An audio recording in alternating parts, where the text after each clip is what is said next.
lagi prepare untuk lab di YouTube. Wait. Ingat kalau ada masalah teknis, tenang saja ya. Jadi sedia juga jaringan kalau masalah teknis.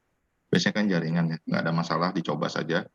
Nanti kalau misalnya kesetop atau apa ya kita tunggu atau wait. Ingat kalau ada masalah teknis, tenang saja ya. Jadi sedia juga jaringan kalau masalah teknis. Biasanya kan jaringan ya, nggak ada masalah, dicoba saja. Nanti kalau misalnya kesetop atau apa ya kita tunggu.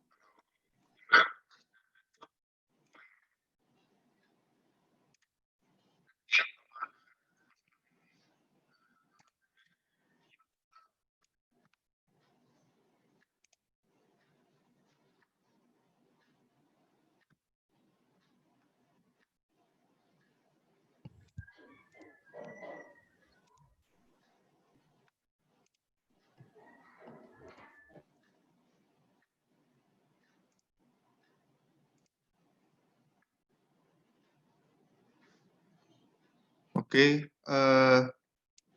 ini yang pertama nanti Anissa ya.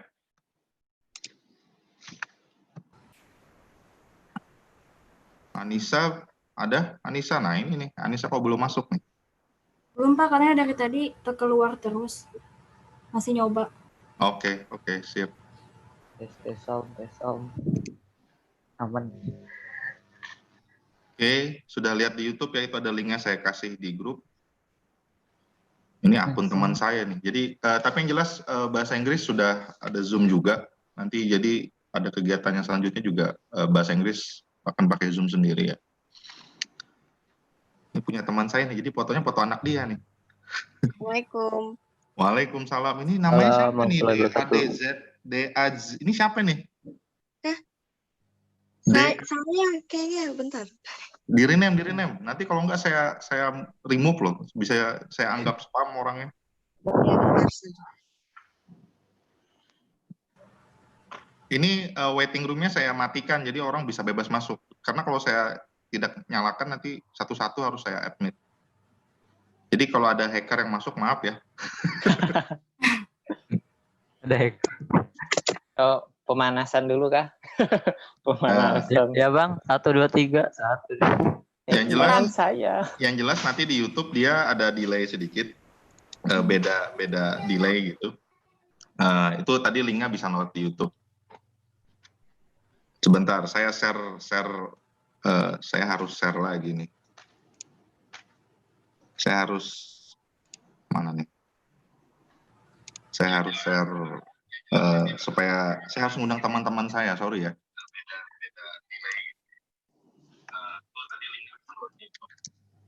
Oh iya, itu YouTube-nya delay 3-4 detik. Ya, betul. Jadi kalau supaya nggak apa?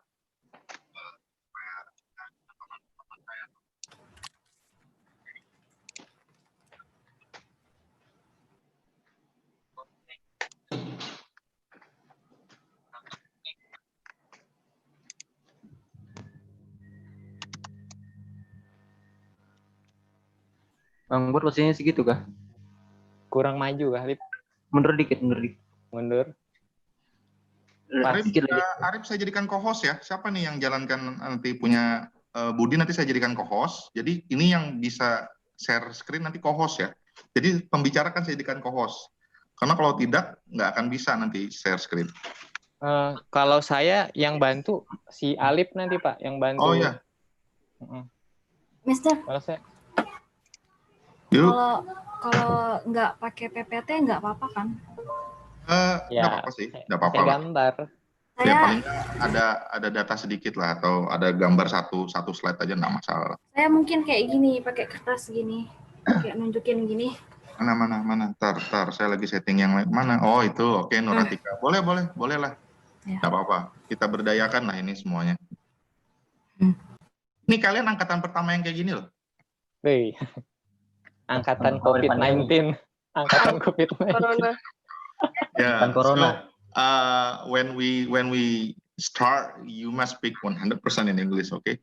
So I'm so sorry if no, and there is no question I think, but maybe I will offering one questions from the audience. Mungkin saya akan tawarkan satu pertanyaan dari audience gitu loh. Wow. Nanti silakan co-host lihat di chatting atau di YouTube kalau ada nanti saya sampaikan. Teknis saja itu, satu saja. Kalau mereka mau kan, kalau mereka tidak mau ya tidak apa-apa, syukur. Tapi semoga aja Pak, mereka enggak mau Pak. Ingat ini sudah live di YouTube ya. Saya sudah kasih live di YouTube. Sudah live lagi. Ya sudah live ini di YouTube, sudah jalan ya. Jadi kalau orang nonton di YouTube sudah kelihatan nih. Semangat Bang Budi. Nah, Anies Parasweti sudah komen di YouTube. Ini mantapnya teknologi ya. Kebetulan saya mau bahas teknologi. Ya. Ini tuh belakangnya sumpah. Hah? Backgroundnya Alip nah Bang. Background-nya Alip apa? Backgroundnya kan kelasnya. Gak kelihatan nggak Bang? Astagfirullahaladzim. Nanya lagi ya. Lupa ketika. Tik, jangan sampai ku kirim Sorry Bang, ampun. gosen ke sana ya. Gosen bisa loh, Lip. Halo, Tik. Ini Budi duluan, bukan kan? Bukan Pak, Atika. Anissa, Pak. Anissa, Pak. Anissa Bang. Anissa Pak. Anissa kenapa nih? Nggak bisa ini dia tadi kasih tahu saya Pak. Pas dia buka Zoom-nya tuh kayak minta di-update gitu. Ya di-update lah. Itu biasa itu. Jadi tadi Alip semana tadi Lip posisinya Lip? Mundur Maju dikit. Mundur dikit. Mundur. Ini kelihatannya sampai mana? Lagi nih kabel headset terbatas. Oh. Ya segitu aja sudah segitu, Mas. Headroom, ada headroomnya dikit lah. Oh iya. Mundur dikit. Enggak ada headroom segitu. Suara saya kedengaran jelas ya? Kedengaran Pak. Jelas, Pak, jelas. Oke. Saya mau nyebarin di Facebook dulu. Waduh. Allah. Biarin aja, nggak apa-apa. Ini rame loh ini. Nggak apa-apa. Ini paling mereka kan akan tahu nanti ada 30 orang. Mereka mungkin ya enggak. Mungkin I don't know if kalau mereka full nonton bagus. Setelah mendengarkan mau di-share tiba-tiba mules. Mulai siapa ya siapa? Nih kalau ada yang mau gabung di Zoom saya kasih password makanya. Jadi betul-betul publik nih. Tapi Pak, semoga mereka ngambil dari YouTube semua Pak ya. Ya kalau kalian tidak penuh kan 100 ini kapasitasnya di YouTube. Di Zoom. Di Zoom. Iya. Lebih enak lewat Kapasitas YouTube 100. sih kalau penonton. Iya. Penontonnya bagusnya lewat YouTube Pak. Cloning aja lah aku 2 akun, biar banyak. Tuh, jangan cloning. Astagfirullah. Jangan kasih bot dong, jangan kasih bot. Haredang. Ini nomor 1 sampai 10 sudah masuk semua kah, Lip? Belum. Anissa belum ada, Zada belum ada, Oli belum ada. Meli belum ada. Oh, Zada Suaraku belum. suaraku kedengaran kah? Mak, jangan nyaring-nyaring, Mak. Aku Kalau Putri, sudah ada Putri PW nih. Ini ada alumni kalian ini. Halo Mbak Putri. Ini Putri. Halo. Bisa lihat komennya ya, di YouTube. Oh itu dari YouTube. apa? Ya, Di di YouTube itu. Jangan Udah bisa lihat komen gitu. Aku Assalamualaikum. Nama saya sudah terganti belum, Sir? Yang Zada, Sir. Sudah.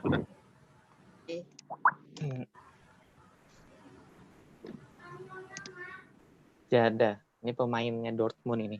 Jadon Sancho. Dan Sancho. Oke, Nur Alif, Sabani sudah. Oke, ingat nanti kalau mulai we started, tolong semua mute ya. Oke. Kecuali host, kecuali si pembicara nanti co-host ya. Speaker. Nggak apa-apa nanti teknisnya mungkin ada sesekali saya berbahasa ya. Jadi takut kalau untuk teknis ya. Baru 11 orang, sudah jam 8.44. Nisa udah masuk. Nisa mana? Udah masuk. Ya, Sir. Oke, kita mulai aja, Akhirnya Nisa. masuk. Ini dingin banget. Oke, kita mulai. Tolong yang lain di mute semuanya dan oke. Ya, bismillah. Oke, assalamualaikum warahmatullahi wabarakatuh. Now, Alhamdulillah, we already meet for Zoom conference about your public speaking performance. And this day we will have 30 students that delivering the topics that they already choose. And we are already recording and we are already live on YouTube's on English department's YouTube channel being Ekip WGM. If I'm not wrong, I think. Say okay, being Ekip WGM. Yep. Okay.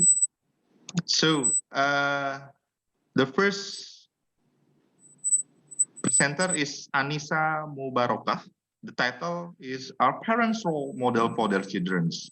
And she has a reference from ResearchGate's articles that she got from, ResearchGate. Okay, Anissa, time is yours. So wait, I make you as, co-host, I think. See, okay, Anissa. Okay, wait. What is that noise?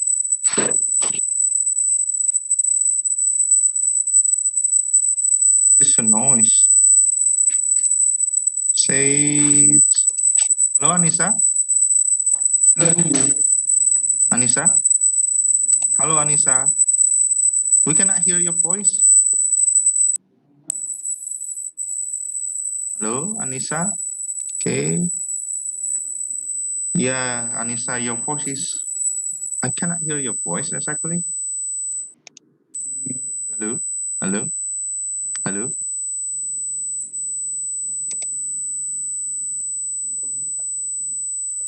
Say it.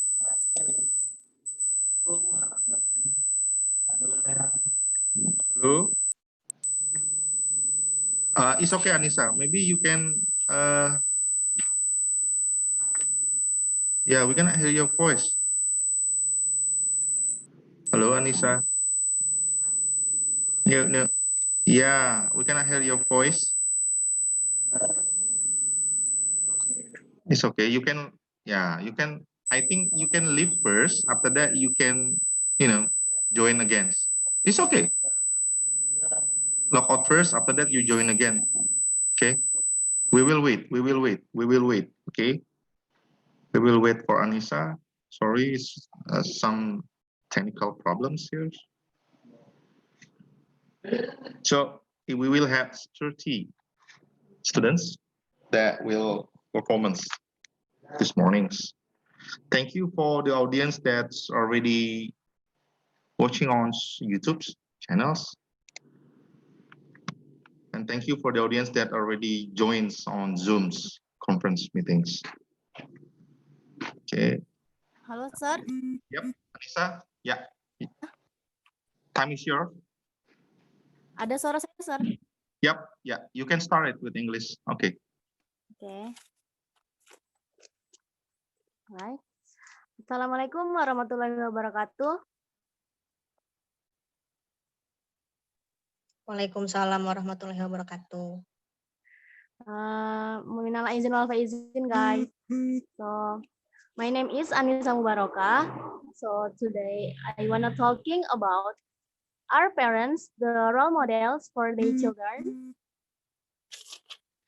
Okay. According to Bettina and Alexandra, children growing up in industrialist and technology era. The child is essentially a person who likes to imitate, not only imitate in one side, but all of them. For example, in a family environment. So everyday children are always with their parents, and children must follow what they see, such as the nature and attitude of their parents. And why parents call the role models for their children? The answer is for children because, hello? Because for children, parents are heroes and meaningful figures. From the start, they don't know anything to know everything. And how become a dream parents? First, always give signals and positive energy to others. Never demand and prohibit anything the children choose, but we can forbid it if it's not good for them. And continue to accompany the knowledge of children and be a friend when they are need friends to share. And last, what should I do? Uh, as a child, do simple thing to be a good child. First, listening parents, to helping homework, and three, respecting family members. And I just want to tell you guys, I bring this material does not mean I have a good child too, but I just want to remind and invite to our members and audience in here for appreciate family and parents. While our members are still complete, please let's spend more time with them. And if not, we can keep praying for them. And that's all from me. Thank you for your attention. Stay healthy everyone and fighting. And wassalamualaikum warahmatullahi wabarakatuh. Waalaikumsalam warahmatullahi wabarakatuh. Thank you, Anissa. Yeah, Yes, sir. yay. Okay, you already finished. Yeah, thank you for your topics today. Yes, sir. So, is there any questions from the audience? No? No, I think for now. Okay, thank you. Thank you, sir. Okay. Yep. Next, we will have Nur Atika. It's about the title is about digital educations, and Nur Atika make these topics that make this topic and take the resources from the article 2 from the Gates 2 about the article is about the explainer digital educations and the advantage and disadvantage of digital education. Sorry. And so Atika is already here. Nur Atika, time is yours. Yep. Yes, ma'am. Okay. Assalamualaikum warahmatullahi wabarakatuh. Good morning, guys. Hello, I am Ratika. Today, I want to discuss about digital education. So, it has been almost 3 months of quarantine days where we worship, we work, and study at home, and we are using online for activities. Yeah, for activities, especially for learning activities. These conditions change the world education system from offline learning like in the class and face-to-face to online learning like our meeting today. And so talking about the the relation between education and technology, which we often hear is digital education. And according to Dr. Albert Jubilo from University Ateneo de Davao, this digital education is a creative use of online tools and technology in teaching and learning. And if we explore the use of digital technology, uh, allows to develop engaging learning opportunities. But is the digital technology only popular now? I think it's not, because the statement from Dr. Jim Bizer for many years basically since the onset of computers, and later on the internet, education has continually been adjusting to the word technology. Then, in learning and teaching with digital educations, usually we call e-learning or digital learning. And what is that? According to Dr. Albert Jubilo, digital learning is a technology-enabled education that gives students some element of control over time, locations, direction, and speed.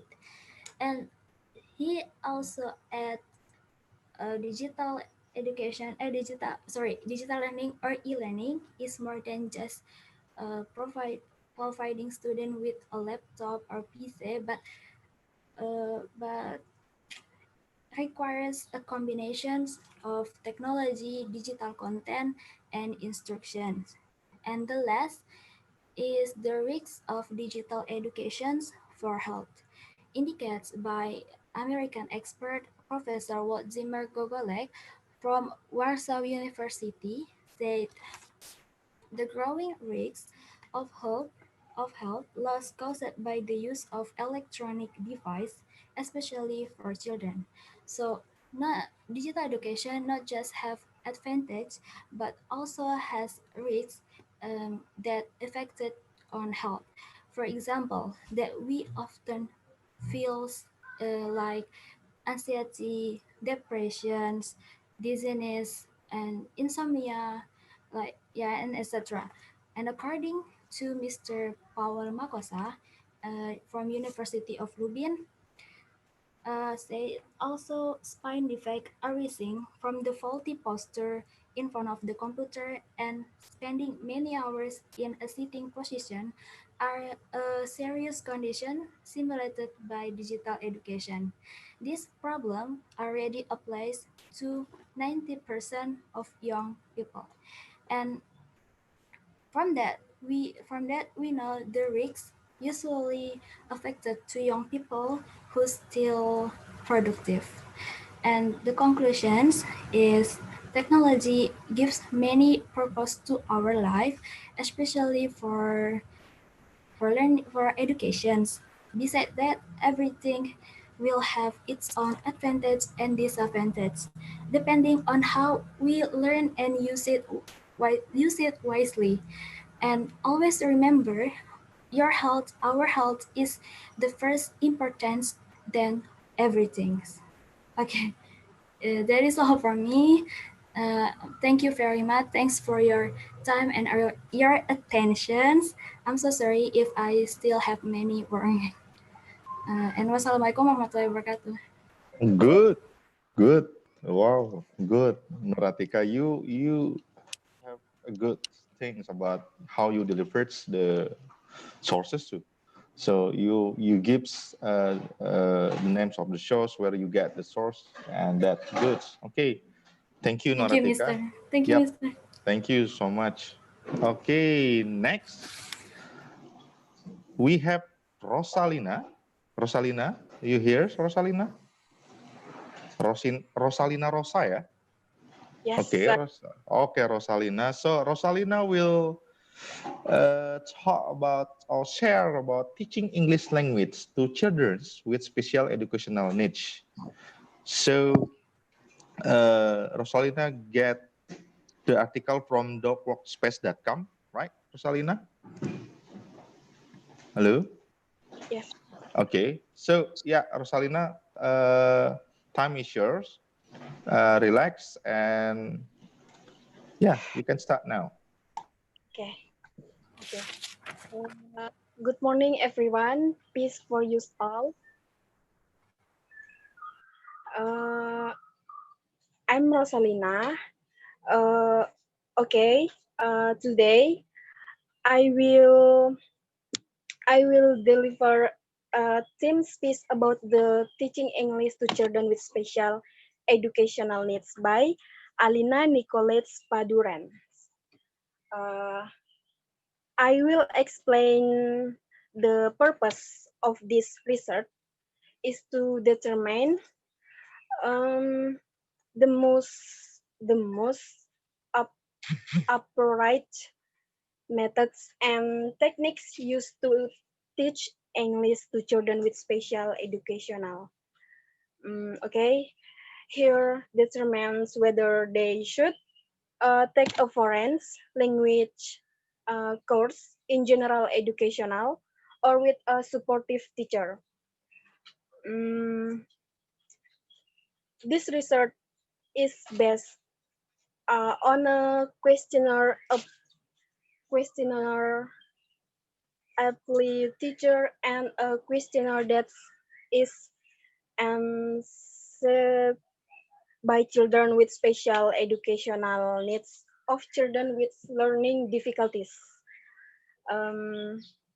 The important things here, children with special educational needs, teaching methods, English as a foreign language, general education. Okay, next, introduction. This study tries to should determine whether children with special educational needs should learn a foreign language with, in general, educational teacher or with sporting teacher. Another aim of this study is to highlight the methods and techniques that can be used with these children in their efforts to learn language, in this case English. Okay.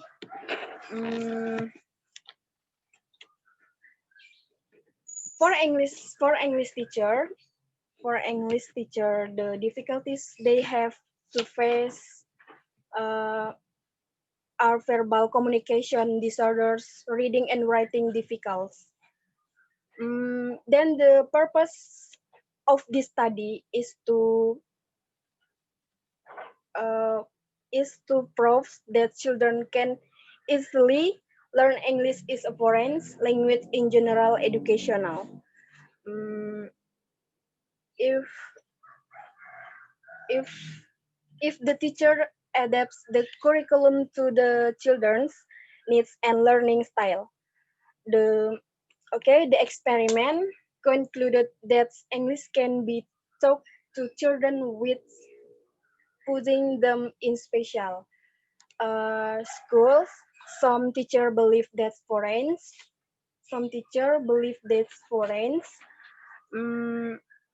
Language should not be taught to children who are still having difficulties with their language. It is a bad decision.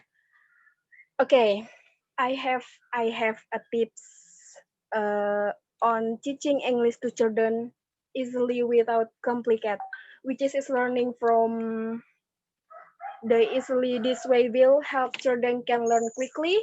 You can try several topics to be the first lesson, such as colors, numbers, adjectives, toys, animal fruits, fruits names, food names, and several other nouns.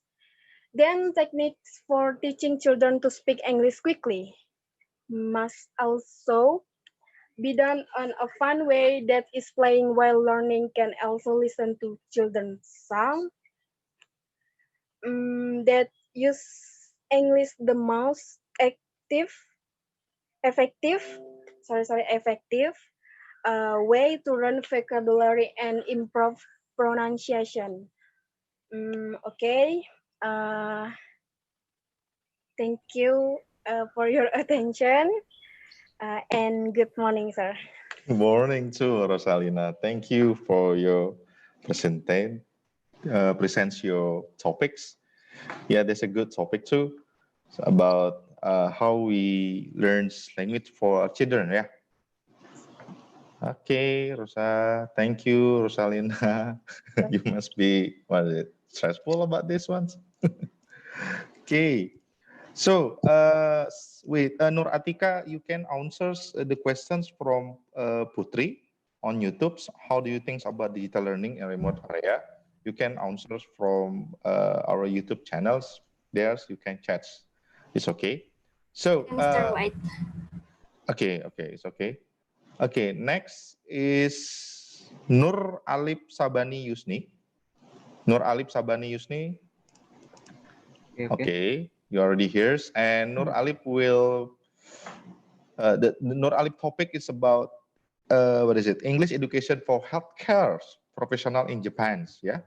So you got the topic from sciencedirect.com, the articles. Okay. Yep. Time is yours, Nur Alip. Okay, thank you so much, sir, for the time. And yeah, terus Assalamualaikum warahmatullahi wabarakatuh. Hello everyone. I hope you have a nice day during this new normal situation. And first, I am Nur Alip Sabani Yusni, and I will bring a topic to you: English education for healthcare professional in Japan. I know you may be wondering why I bring this topic to all of you, but first I want to be explain first about healthcare and on the title. That is meaning dentist, so you can to avoid the misunderstanding. So healthcare means dentist. Let's start. Based on the journal written by Mario in 2019, it say English education must be included on development of human resources who have the skill to work in the international area. Based on that statement is so healthcare must have the ability to speak in English or at least have knowledge about English education. And also why it's in Japan on title, because in Japan there is so many dentists who cannot able to speak in English language or at least have a knowledge about English education. And Mario also know about the problem. He writing on journal, and he did a survey on 1999 to 29 Japanese dental school, and here he got the problem why dentist or student dental is really difficult to learn in English education or at least can able to talk in an English education. So the first is they only have 40 until 45 minutes once in a week to learn English with native English speaker, which is that is really short time to learn English. And the second is they don't have a ideal book to help them learn English. And the third is 50% respondent answer. They don't have a knowledge about the correct method to help them learning English study, which means with these three problem is really connecting it to other. First, they don't have a really much time. With that not much time, they don't have a ideal book to help them. So they, and the third is 50% is don't have a knowledge about the correct method to learn English education.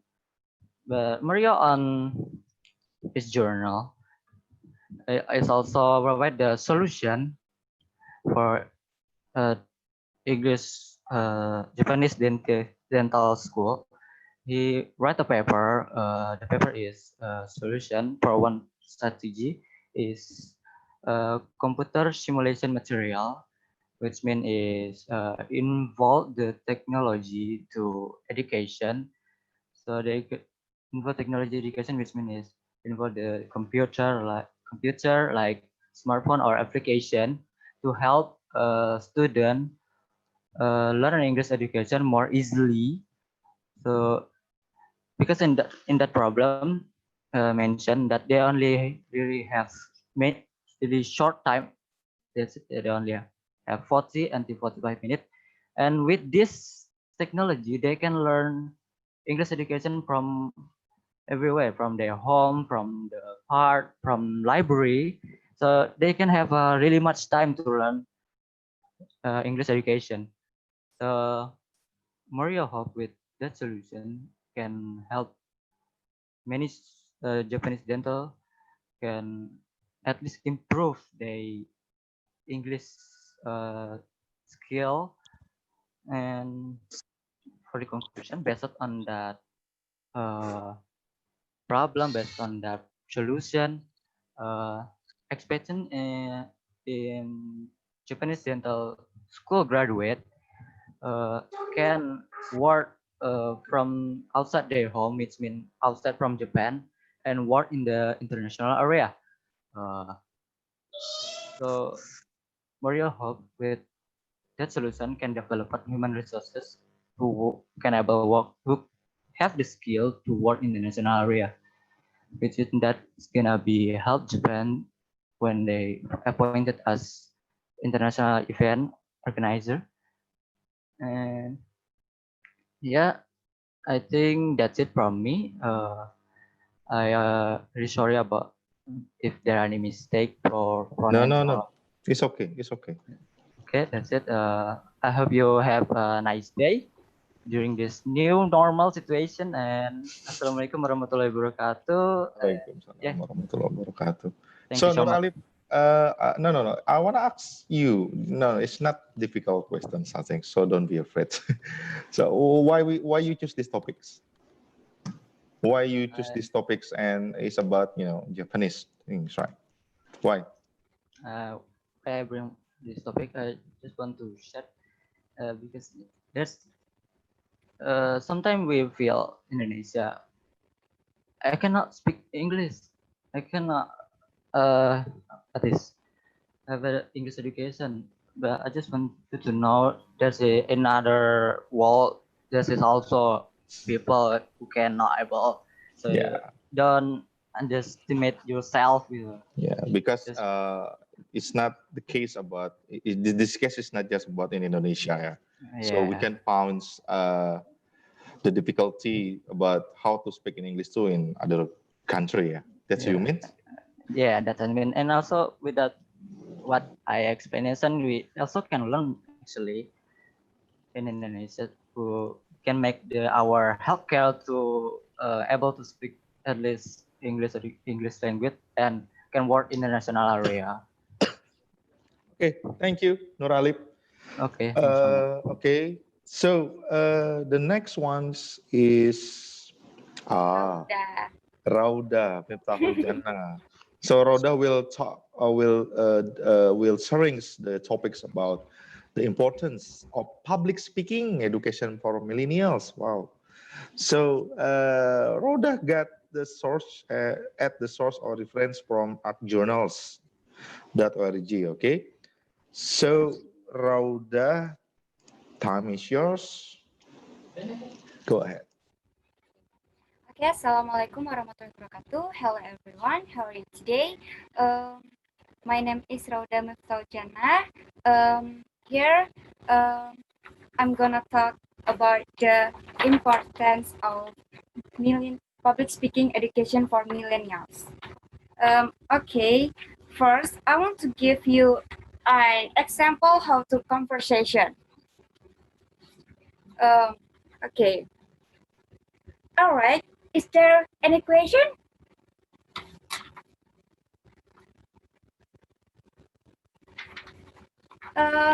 Is there anyone to share their experience of public speaking? Just raise your hand.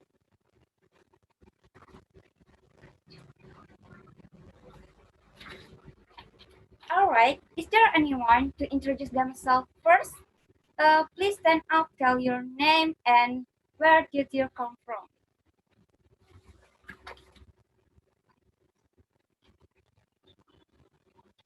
Okay.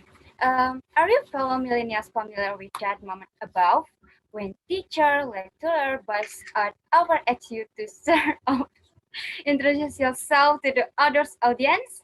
How brave you are to shout yourself? Or maybe you just silently help there is another people want to go first, or maybe points at the other people instead of you. Okay, today According to journal from University Science Malaysia, Dr. Muhammad Jafri Zainal Abidin. In the era of globalization, nowadays, in order to raise the career, public speaking skill become the importance to run by the millennials generation. Whatever the job is, there must be a moment you have to the public speaking. When you want to launch the startup, you have to explain the kind of company that you run. How's the value? What kind of service or product that you offer? When in college, you will passing through something that called the seminary. In order to graduate you, whatever you are, whatever your profession, in the end, communication skill in form of public speaking will be the key that determine between such or not.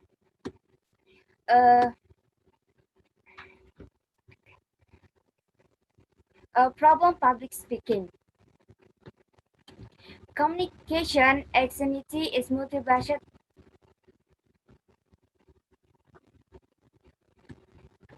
Communication anxiety, multifaceted anxiety that burn with verbal.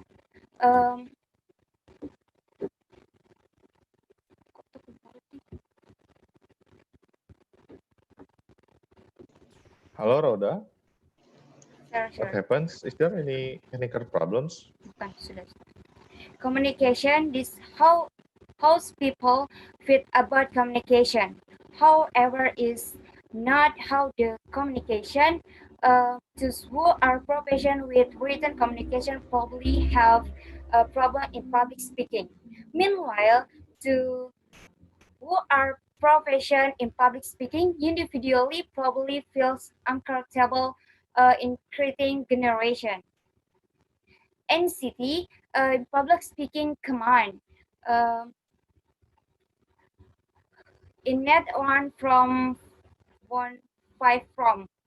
a character participation, panic, avoidance, and trauma. Okay, next statement. Commonly, there are two types of motivation. There are intrinsic and extrinsic.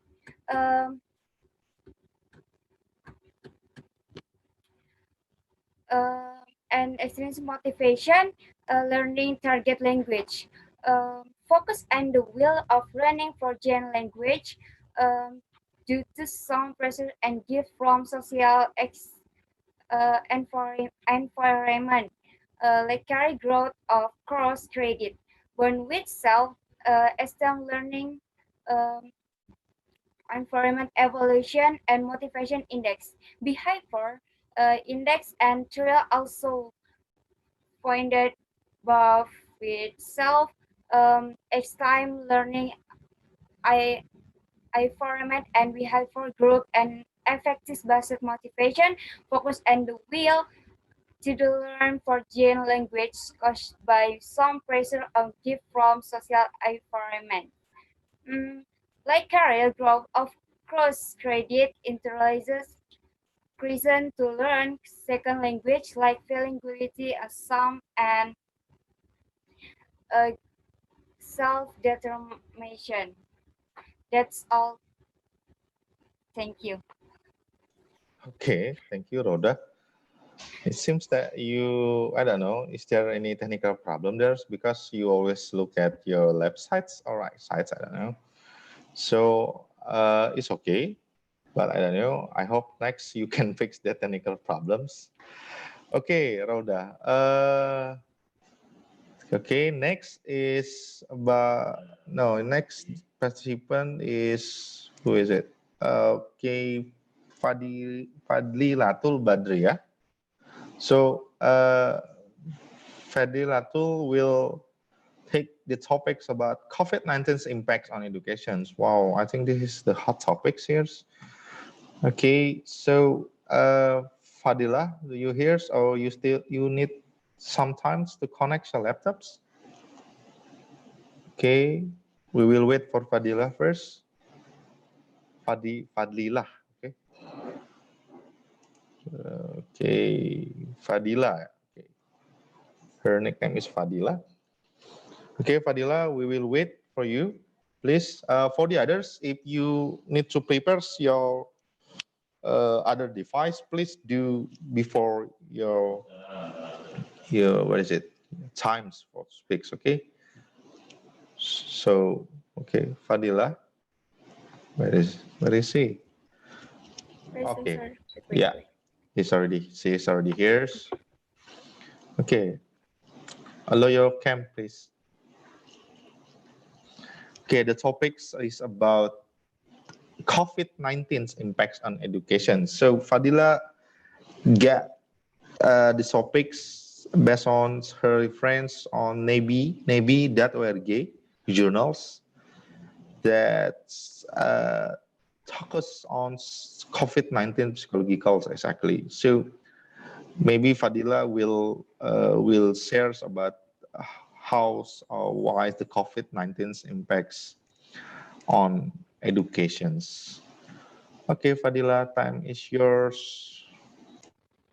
Okay, Assalamualaikum warahmatullahi wabarakatuh. Good morning, everyone. My name is Fadilatul Badriya. So today I'm going to talk about COVID-19 impact on education.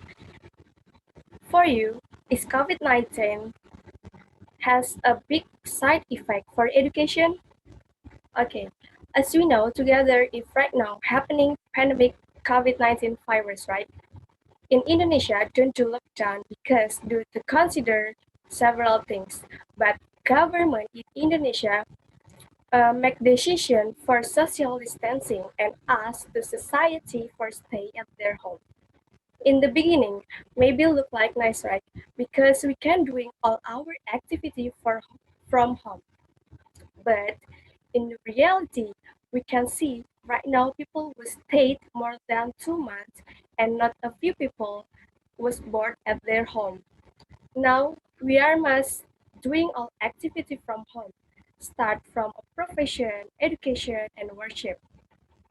Since this virus come to Indonesia, so many people lost their job because of this pandemic, and the school began to take days off. So the school must change teach system for education from face to face into online, use WhatsApp or anything else. Uh, According to the journal I took from New England Board of Higher Education by Karen Cross, which they published at March 9, 2020, the number of articles on impact of the coronavirus on higher education is growing by the minute. That's understandable and necessary. The spread of this virus, which happened easily in a campus setting, raises critical questions about what educational institutions can and should do in light of the now spreading COVID-19 virus. And the raised issues are remarkably varied and call for all those involved in running institutions to approach this concern thoughtfully and quickly. Given the speed with which the virus is spreading, particularly in some states, since study from home, education system directly teacher or educator become many variations for teach their learners. This is not easy for teacher or for learners too. So teacher need help from learners' parents for learning activities from home.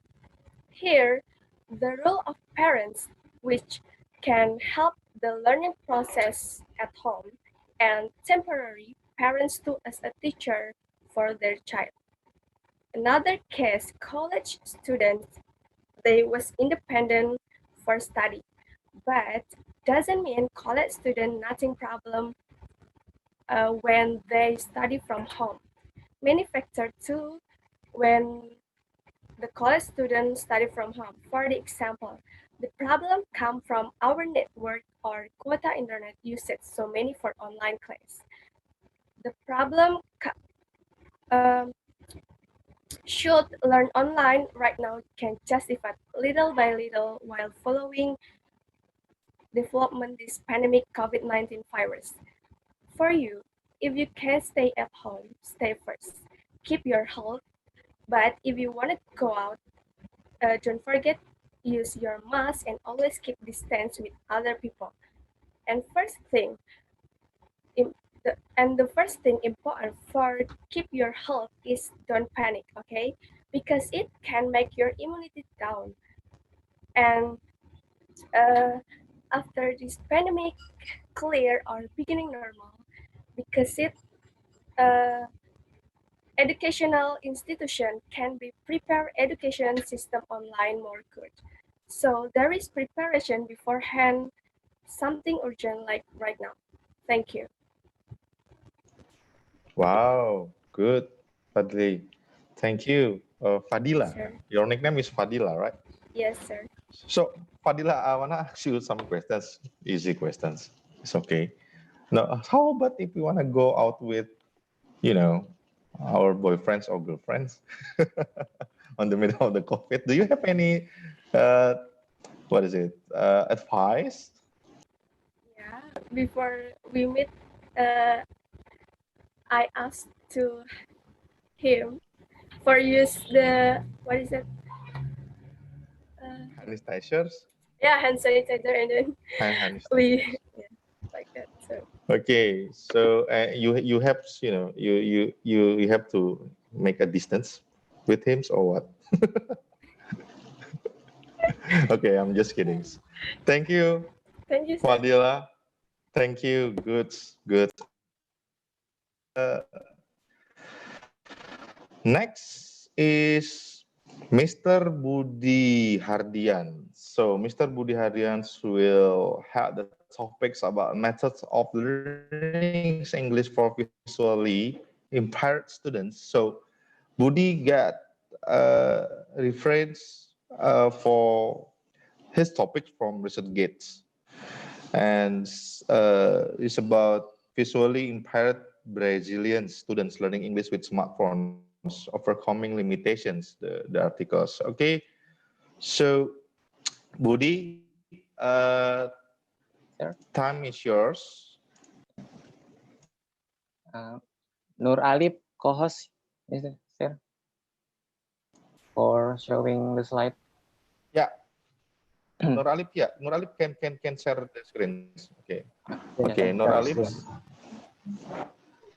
Are you here, Okay. Nur Alip? Yes, I'm here. I'm here. Yeah.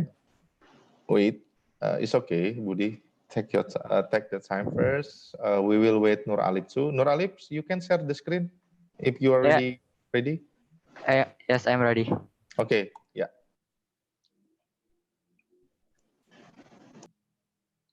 Assalamualaikum warahmatullahi wabarakatuh. Good morning, everyone. My name is Budi Hardian, and I'm one of the visually impaired college student Widya Gama Mahakam, Samarinda. Today, I want to explain how the visually impaired or blind students can learn English by using technology. Because from experience, I relate on the use of technology, especially smartphone, to help me study. According by Miriam Sester and Vera Lucia Lopez, visually impaired students can also learning English with smartphones. They investigate how smartphones could be used as assistive technologies to teach the English language to visually impaired or blind students. By investigating a project called English for Us, which enable blind students to learn the English language more using ICT or information and communication technology, more specifically smartphones. As a visually impaired student myself, I feel like this is a very important matter to discuss, as it can open a new and effective way to help blind students to learn additional language, especially English. Blind students' learning styles includes cognitive, sensorial, and personal to be the most outstanding ones. The use of WhatsApp group, Facebook, Google Form, and podcasts as a virtual environment for learning to help blind students in the process learning English is also considered as effective. Podcasts in particular are very important resources in English language learning for blind students, as they allow these students to learn a language in an active, dynamic, interactive, inclusive, and critical way. In the study, researchers sat with two blind or low vision students in small groups and taught the content of each unit, which is produced and delivered via smartphone. Open slide.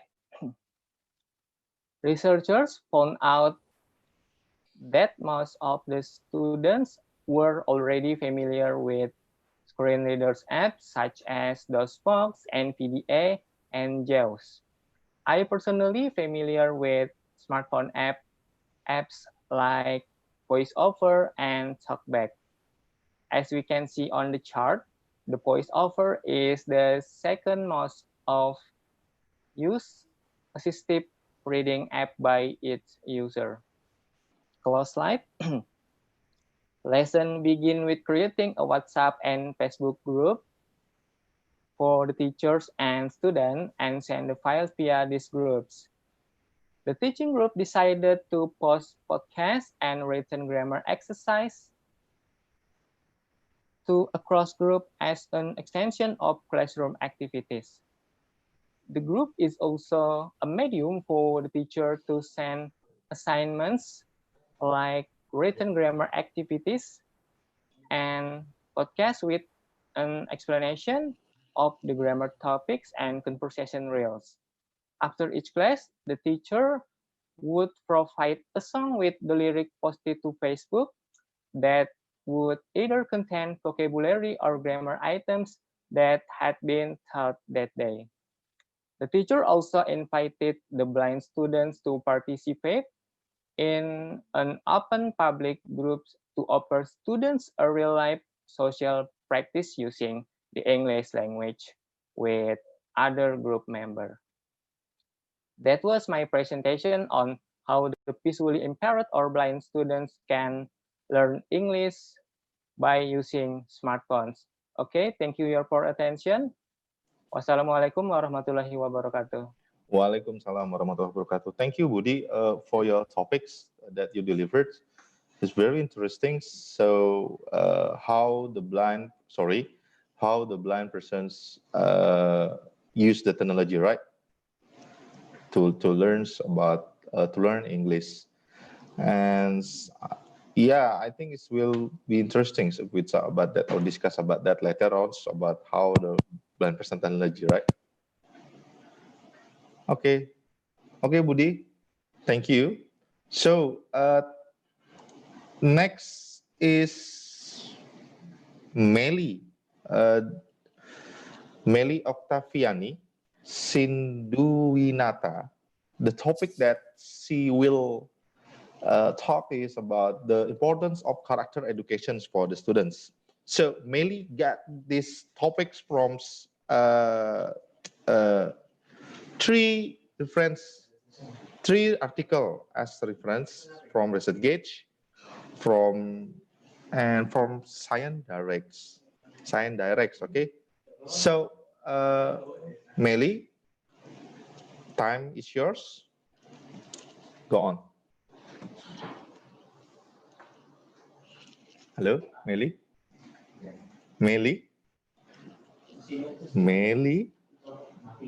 Hello, Meli. I think Smelly have a technical problems here. Okay, we will wait first for Meli. I think she's disconnected. Meli? Hello, Meli? Hello? Meli. Okay, we will wait for. So remember that we will have 30 speakers here from our students from public speaking subjects. So this is how they will speak performance for the audience that we can watch it from YouTube's from Bing Appkeep WGM's YouTube's, and you can join us on Zoom too. So Meli, problems. Okay, I'm sorry. Problem with. Okay, yeah, we will wait, Meli. So Meli already gives informations that she has problems with the internet connections. We will wait a little bit more. If Meli still not ready for technical problems, I will give to Zada directly. Okay, but we will still wait for Meli. Zada is already here. Yes, sir. Okay, just be prepared. Okay, Zada. So Okay. I'm still with Meli. Okay, Meli, where are you, Meli? Maybe Meli, you can. Is it Meli? Okay. Yep. Sorry, Yeah, sir. it's okay. There are two Meli here. Meli Octaviani S. Oh, Yes, sir. you are Meli Octaviani or Meli Octaviani? Okay, sip. Okay. Yeah, go on. Go ahead. Sorry. Okay. Hello, good afternoon. My name is Meli. Today I want to ask you something. Why character education is important? According to Anthropology journals, the need for character education 2011, the character traits should include, but are not limited to, courage, good judgment, integrity, civility, kindness, perseverance, responsibility, tolerance, self-discipline. Respect for school personnel, responsibility for school safety, service to others, and good citizenship. A person's character refers to the disposition and habits that determine the way that a person normally responds to desires, fears, challenges, opportunities, failures, and successes. We describe the character of a person in reference to moral judgment about the worthiness of a person. Thus, to have a strong, great, or honorable character is to be a person of merit, worthy admiration and honor. Your character is the sum of all the qualities that make you who you are. It's your values, your thoughts, your words, your action. In other words, it's you. Like it or not, you will often be judged by your character. Character is defined as personal qualities which make up a person's behavior. These qualities may include one's capabilities, imagination, and feelings. According to Njoku, PhD journal From's Connecting Character to Conduct, helping students take their right decisions, 2011, this paper is concerned with the character and behavior of students in upper basic education junior secondary schools in Nigeria. Because children start to become independent from this stage and tend to take wrong decisions at this point due to peer influence, character education will be of help to them a lot at this point in their lives.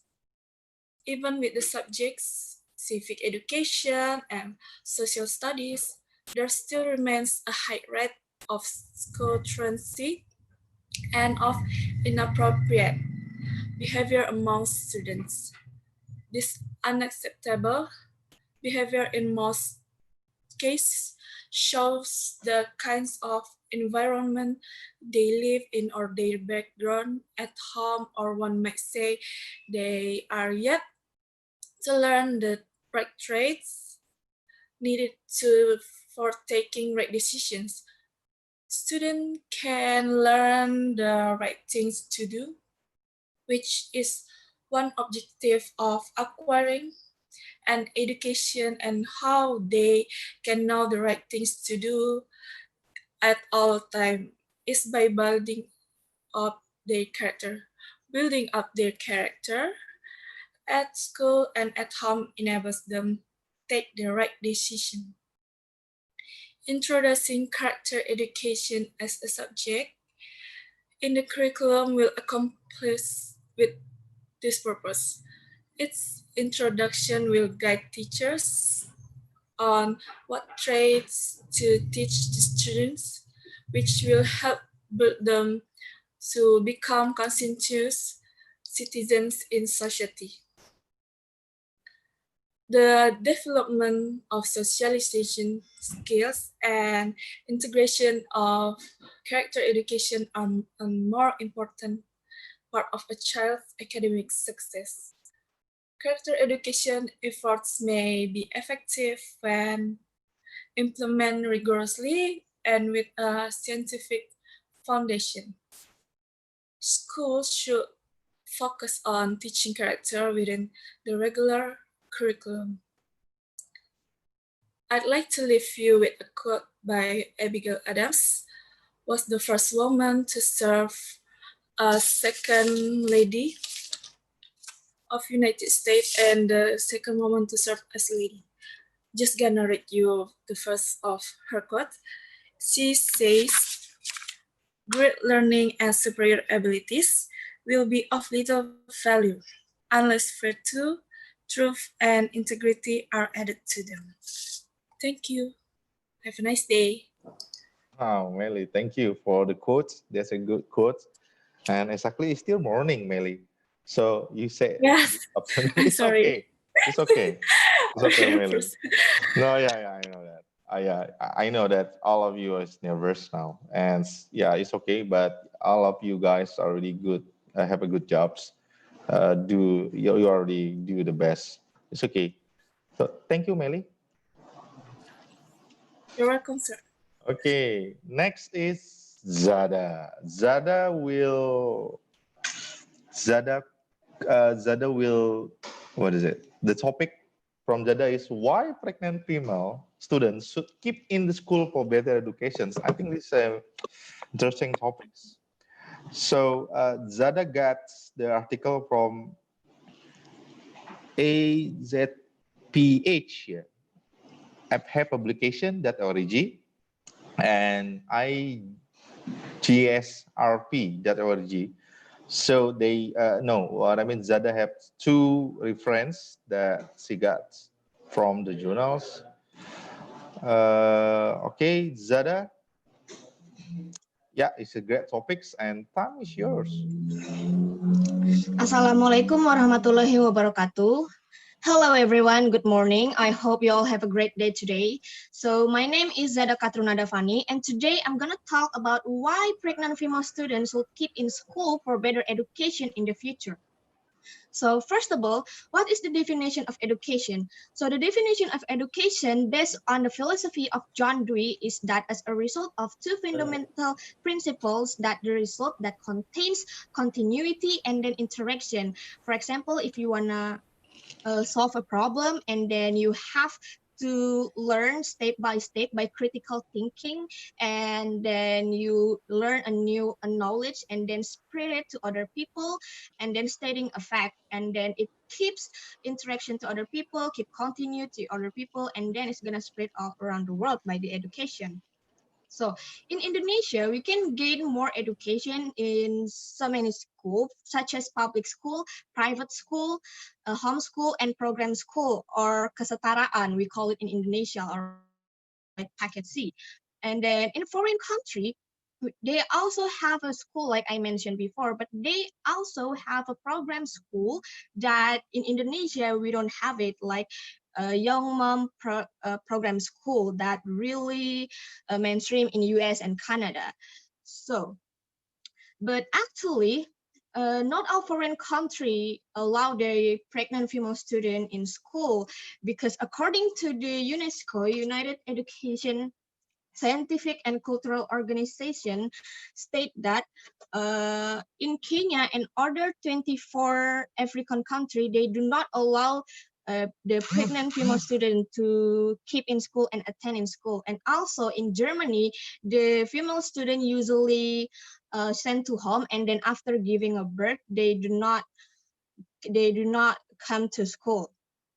So in Indonesia, we have these rules that calls points. So it's a standard points, like a rules that you must follow, and each rule have the standard point. So if you reach out the maximum point, you have to kick out and then drop out. For example, like pregnancy, they usually drop out the female pregnant student, for example, like 100 or the maximum point. And then I also believe that and I also concerned, I fully understand that from the Western culture and Indonesian culture or Southeast Asian culture, it's totally different. We cannot put them in the same box, but it's okay. It's totally fine, because that's what make all diversity. But if in Indonesia, we cannot really keep the pregnant female student, at least the school can give them the recommendation of the best program school in their city or in their hometown. Because according to the journalist of Anne Mary Foltz MPH on their journal that called Pregnancy and Special Education, who stays in school, said that pregnant female students that go to the program school, like the young mom school, they usually have a more higher chance or higher rates to come back to regular school or even continue to the next level like college or university. But in foreign country, in the US and Canada, they usually keep in school, but they also have some students that cannot compatible to go in the regular school because they don't have the doctor recommendation or they do not stable in their mental health. So they go to the program school. Now in Indonesia, we have this program school that called kesetaraan, and we usually, for example, the student usually go to the program school and then they take their exam in the next year, because program school usually late for 1 year to take their diploma, and it's more higher for the high school, so it's not the same. So, and I also believe that there is always a positive and negative points of these things. So why they have to keep in school? They actually do not have only in regular school, but they can keep them in the program school, because you can get a better job. For example, like a simple job like a waitress or even cashier. Not saying the job is not important, but still, at least we all know in Indonesia, we at least have the high school diploma to get a job. And then how can she educate herself, and how can she educate her children or their family if they don't have the best education on herself? And also by having an education, they can help their family and their children to not do these things and teach them to become a better student, and then taught them how big is the struggle, and then do not just fall from the same circle again, like her experience. And then for the negative points of view, it's feared that it's going to be an example for another student, and then taboo or shame or even a hate speech from other school or even by society, because new millennials and new generation young teens usually feared that, oh, maybe this is not a big deal. If we teens got pregnant, we still get a better education and we got a recommendation from a program school, so it's actually not a big deal. Now, many people are afraid that it's going to be the example, but I believe we as a teacher, a lecturer in the future, it's our job to maintain, to communicate, to educate them, or to nurturing them, to tell them that this is actually not okay, this is a big deal, and this is a thing that you shouldn't do if you're still a student. And actually by the experience of their friends that these things happens, they can learn that it is actually hard from them. They have to maintain their job, their education, and they are pregnant. It's just really hard. And then usually high school diploma and program school diploma not look at the same as in society. For example, if you wanted to work at a company, they usually look at the high school diploma first, but not all company, because if you have a better trade, then they can consider it, but it's still different. So it is our job as a teacher or a lecturer to educate them, so they're not gonna see this as an example, or not gonna see this as small things. And what is the connection and the correlation? Why this is have the connection? What is the benefits if we keep them and give them a better education? Well, actually, from the study from the Dr. Helen Sainz found that from 55.5% from 33 cases, pregnant female student usually that kicks out, and then they have to do the forced marriage, and then it's just really sad because it's gonna fear that teenage pregnancy influence the academic progression and the equality of education in the developing country, because from Dr. Vivian Engine also state that 55% and female student got pregnant usually from a family that do not have the same privilege like the other family that have a better economics, the higher privilege. So it's just really sad actually.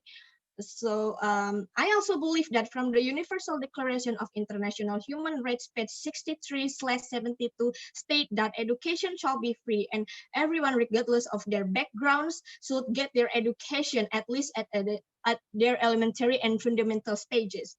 So in the end of the day, education is based on our rights. How can we get better education and get the academic learning if we don't feel the rights, if they don't feel the right to get the education, if they feel underprivileged? So I think that is our job, like I said before, as a lecturer and as a society. By knowing your rights and society concerned about it, I believe that it's gonna help the millennials or new generation to get better education and maybe help the country in the future. So yeah, that's all for me. Thank you so much for your attention. I hope my topics brings new information maybe. Yeah. Assalamualaikum warahmatullahi wabarakatuh. Waalaikumsalam warahmatullahi wabarakatuh. Are you sure you already ended your topics? That's a good topic exactly, Zada. So the previous times when we discussed, right, I'm already told you that, yeah, it's a interesting topic exactly. And yeah, it's very interesting how you give some information about Canada and in United States. Yeah, that's true. And yeah, I want to ask you some things, if I may. So, how is there any way that how we build that school in Indonesia? Do you have any idea how? Yeah, what I mean is, what is the first things that we need to build it? To build the Just school with your that opinion, it's okay. Or to build the school so they have the mindset to recommend them to the program school. So first of all, it's our recognition in first. Maybe we as teacher learning and education, we have to concern about the society and then human rights. They have the education, and also we have to take a look of their backgrounds also, because it's pretty sad. Like I said before, 55% says they are usually come from a family from underprivileged.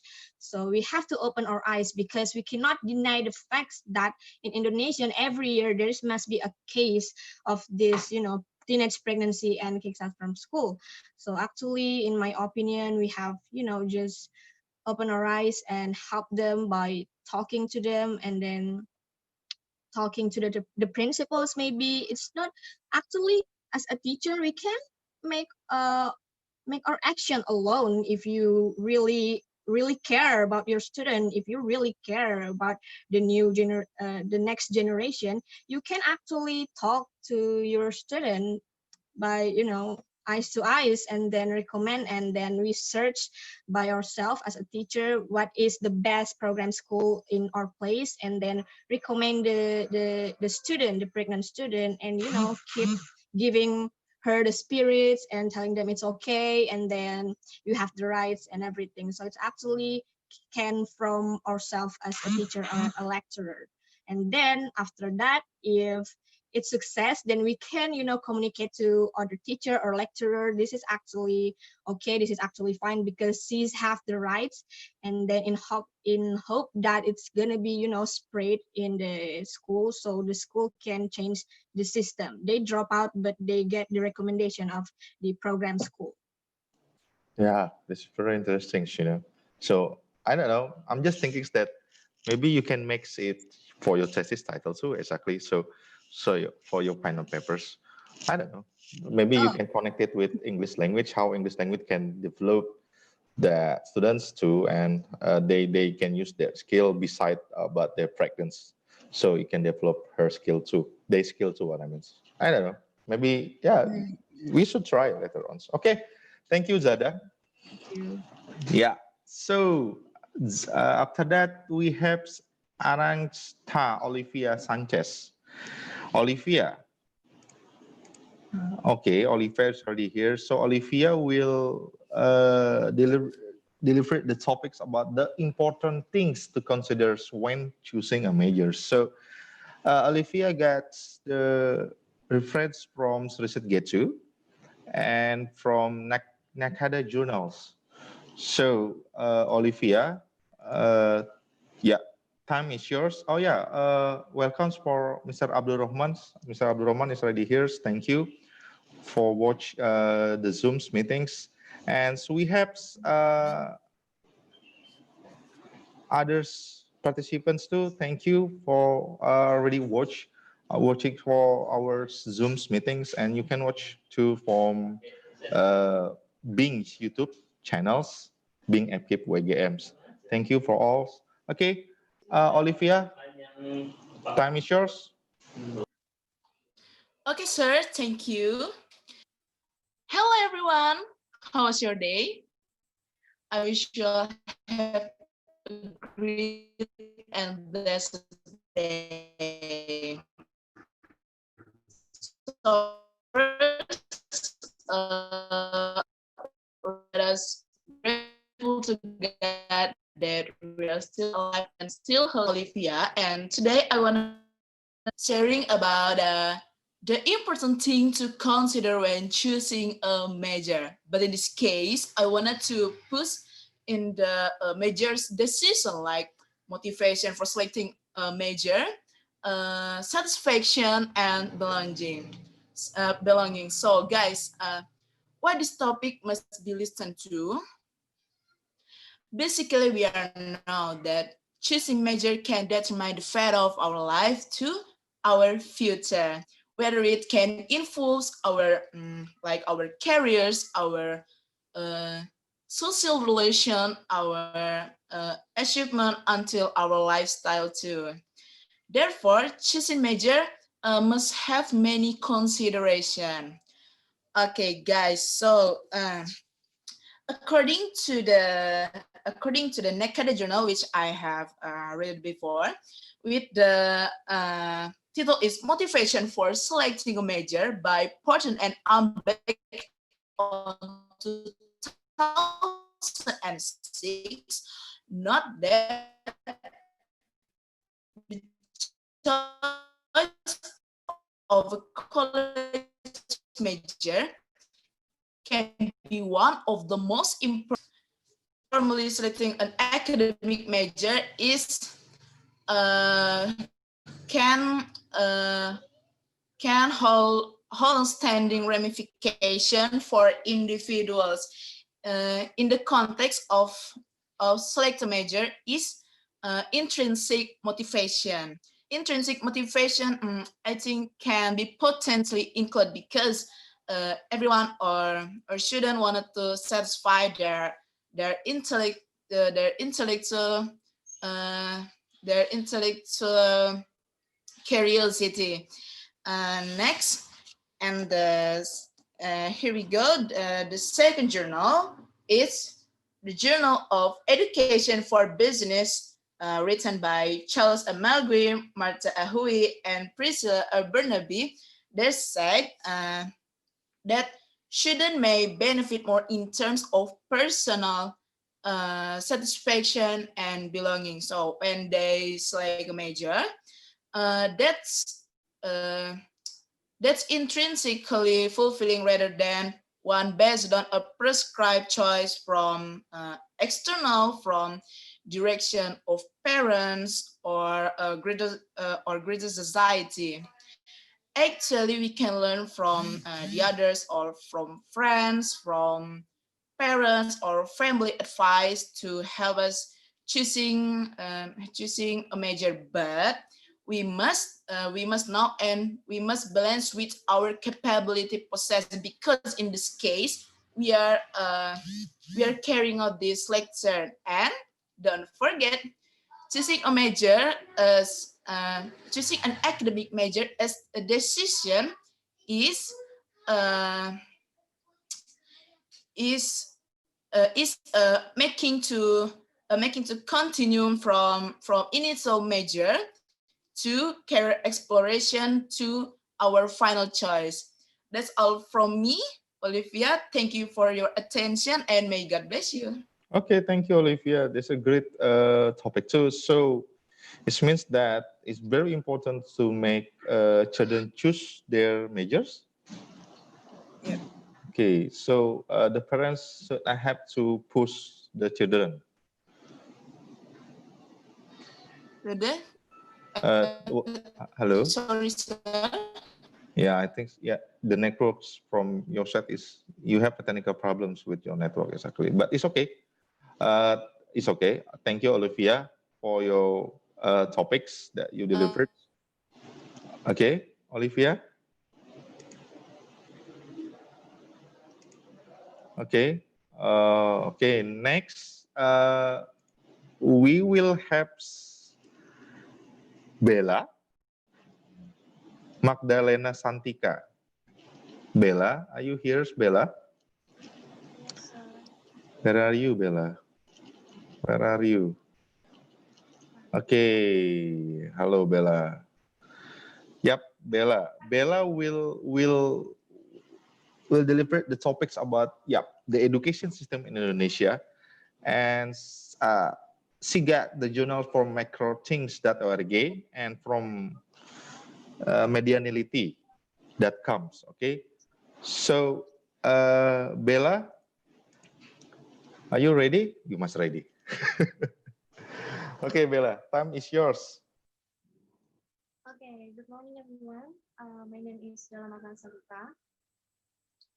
Today, I want to talk about education system in Indonesia. I think you know about education system in Indonesia. As we know, Indonesia supports the national education system. What you should know about education system in Indonesia is that school in Indonesia are conducted by the government or private sector.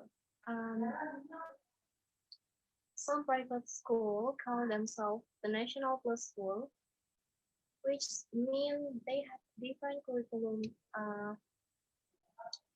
from what the Ministry of Education set out. Like 84% of education under the Ministry of Education, and then 16% under the Ministry of Religion. As for the education system, that is divided into two, formal and then informal. Formal education includes like primary education, second education, and then higher education. And while informal education includes like playgroup, homeschooling, boarding school, and then equality.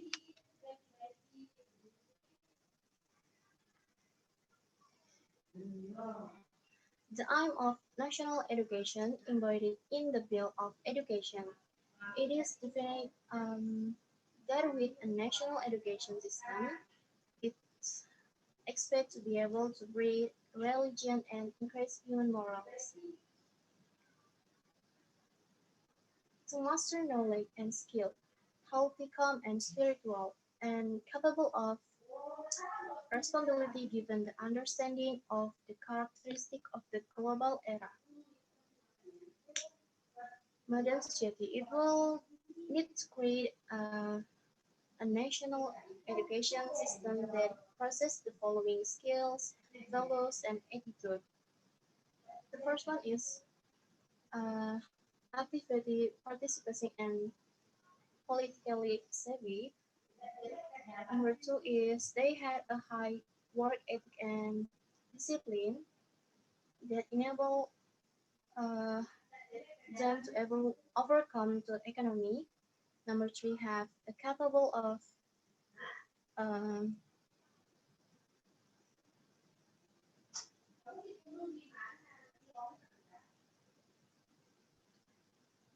capable of developing science and knowledge, technology, and then research and development. Number four, it has a high solidarity and moral grace. Therefore, teacher and student must be able to do active collaboration. Furthermore, we must change its learning system in order to not to cause follow the process. The early rule of female role model we was called human to listen, record, and memories into a newly heard paradigm, record and memories, a paradigm or process, student center or calming student by making learning more fun, joyful learning. So that student can think stable, creative, and independent. And then today, Indonesia needs a grand national education system design that his creation must involve all of the important players in the country and in the Indonesia. Perhaps Indonesia is one of only a few countries whose institutions require that the government pursue a single national education system. Then the last, education is the most powerful weapon you can use to change the world. Nelson Mandela. Okay, that's it for me. Thank you very much. Okay, thank you, Bella. You already tried and you already do your best, so it's okay. And you have a good topic too. And yeah, I know you're a little bit nervous here. Yeah, but it's okay, Bella. Thank you for your topics. And yeah, uh, I hope you have a good day. Okay, Bella? Yes, sir. Okay, four. So remember, we have 30 speakers here, 30 participants from the students. So Bella is, wait, yeah, 30. And after this, we have Alvira Inayah Alia Putri, that will deliver the topics about language learning strategies of Indonesia primary school students in reaction to self-efficiency beliefs. So Alvira got have a reference from Science Direct articles that she got from Science Direct, what I mean. And yeah, Alvira Putri is already here. So Alvira, yeah, wow. Okay, sir. Is Yeah, this a okay? nice. It's okay, never mind. So have a great pink colors. Yes, I Yeah, like pink it's okay. colors. Okay, Alvira. So time is Sir, your Alvira. Yeah, what? can I share screen? Okay, sweet. Yeah. Yep. Okay. Thank you. Time is yours. Okay. Okay. So, good morning, everyone. How are you guys? I hope you are in good health. Well, let me introduce myself. My name is Alvira Inaya Putri. And on this occasion, allow me right here to deliver a speech about language learning strategies of Indonesian primary school students in relation to self-efficacy beliefs. Okay, so first I will go to the screen. Wait up. The introduction. Okay. This study examined Indonesian primary school students' strategy used in learning English. It also explored how these young learners' strategy use relates to their self-efficacy beliefs, the Indonesian Children's Strategy Inventory for Language Learning, and the Children's Self-Efficacy in Learning English questionnaire were administered to 522 sixth graders. The young learners reported high use of socio-affective and metacognitive and strategies and moderate use of cognitive strategies. The preferred strategies involved learning with or from others and regulating one's own learning, while the less preferred strategies mainly dealt with memorizing words and practicing outside the classroom. Okay, so the introduction is learning strategies have been a major focus in second language acquisition or SLA studies over the last 4 decades. The main driver of interest in the topic is the belief that strategies contribute to language learning. Okay, I will go to the methodology. A total of 522 participate in the study. They have learned English for at least 2 years. They are all sixth graders of East Java province and randomly selected. This study learn English as the elective subject. The subject mainly aims to develop student communicative competence. Well, the highlight of my speech is, however, Indonesia national curriculum and the English textbook focus solely on the development of language skill. Neither provides information on learning strategies that students can apply to cope with given texts or to learn English more effectively. The absence of such information has perhaps contributed to many English teachers failing to pay due attention to their students' needs and exercising dominant roles in the classroom. Okay, so according to Marcelino, Matanima, and Hamdan, the students spend most of their time listening to their teacher talk and have little time to practice. And I will go to the next slide. Well, we're talking about self-efficacy and how these problems has its solutions. For example, like I'm sure that I can act out a dialogue about my favorite sport in English class, which question like the confidence in performing a specific English text loaded together with other items with focus on the confidence in the ability in self-regulated learning. Okay, so last but not least, conclusion.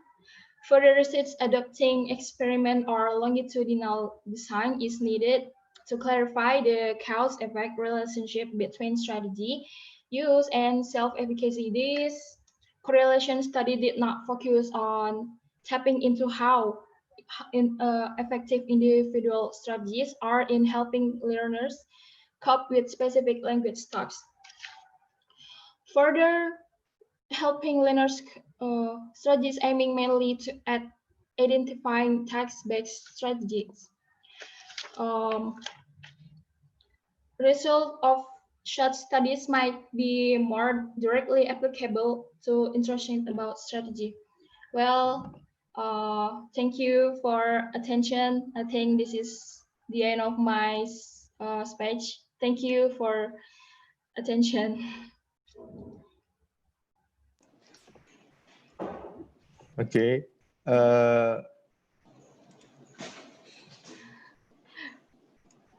Yeah. Thank you, Alvira Putri. Yeah, you look so nervous, but it's okay. You have a good topics too, and you already do it yourself and do your best. It's okay, Alvira. Sir. And have a good looking with your pinks chambers, right? It's okay. Thank you, Thank you, sir. Alvira Putri. Yeah, Okay. you're welcome. So next we will have participants with 13th. Yeah, is it Azlia Nanda Maharani. Azlia, Leah, yeah. Okay, Azlia is here. So Azlia will have a topics about the benefits of learning English from literatures. So Azlia have or get the articles for her reference from ResearchGate with the title of The Effect of Teaching Literature on Learning English Language, a study on EFS English as a foreign students, and from journal.users.org. Okay, time is yours, Leah. Okay, good morning all. How are you today? I hope we are all always given health. And my name is Azena Damarani. Here I will talk about the benefit of learning English literature.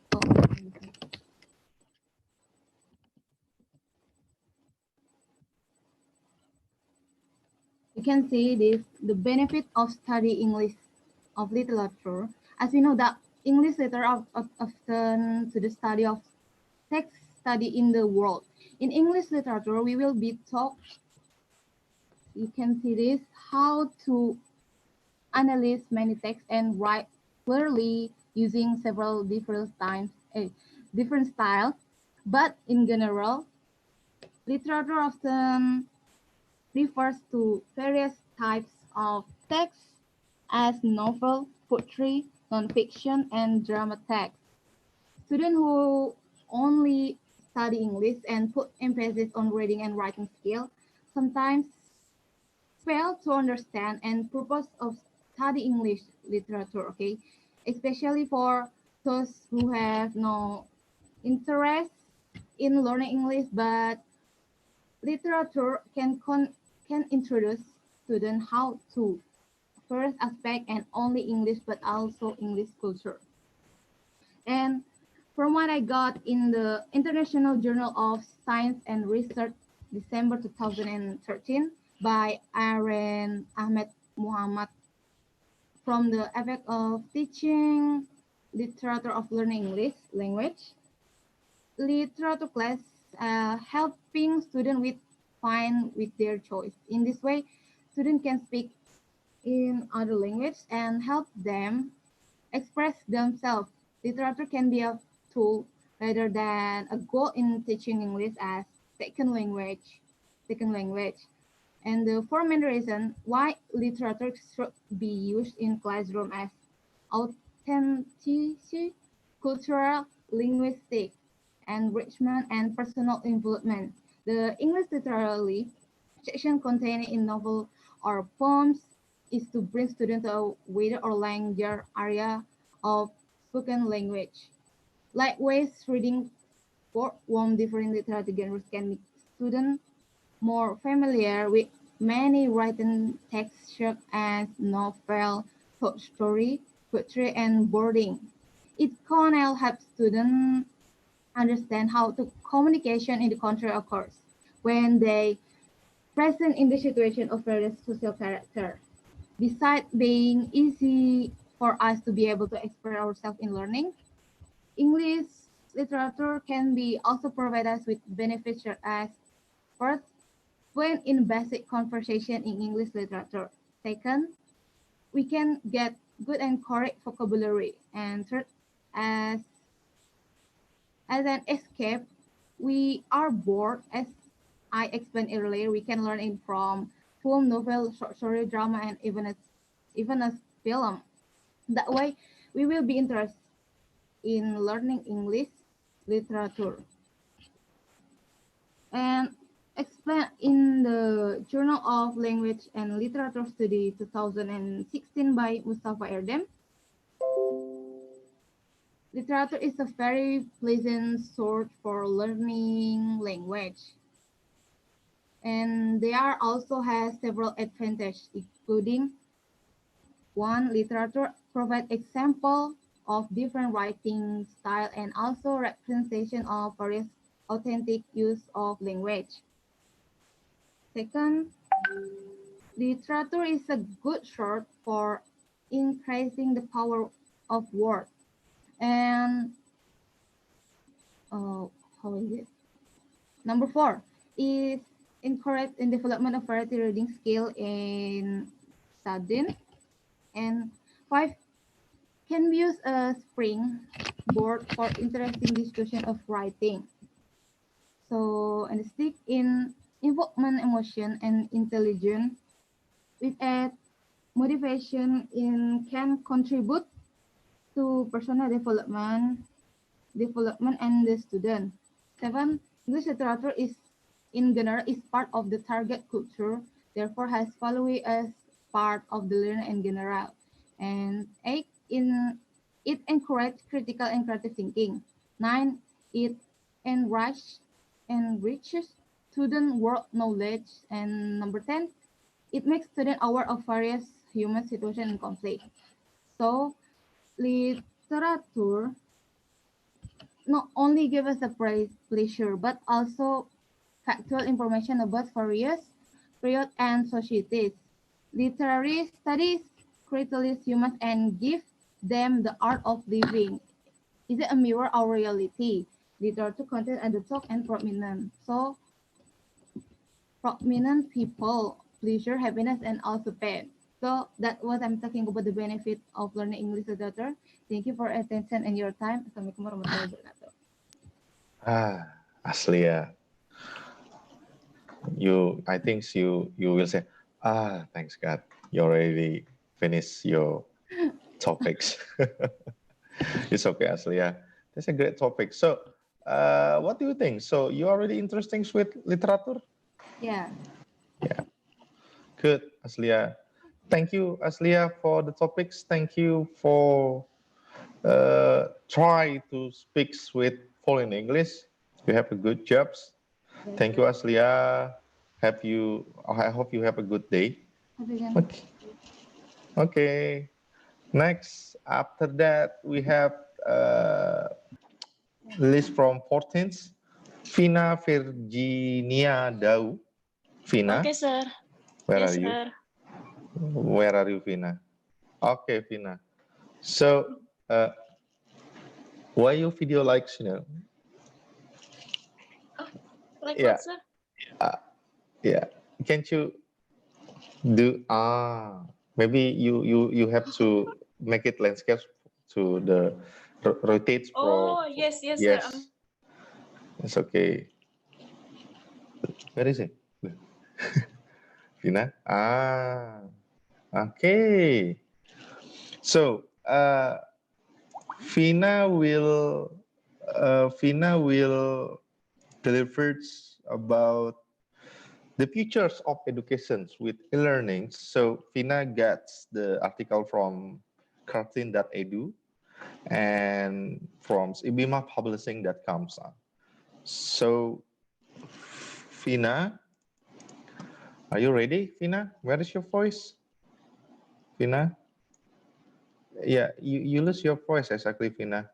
Can't you your voice? We cannot hear your voice. It's okay. You can no. There is no voice from you, Vina.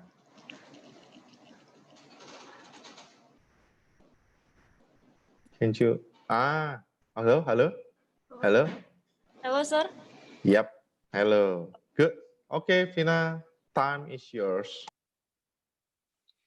Okay, good morning, everyone. My name is Vina Virginia Dau.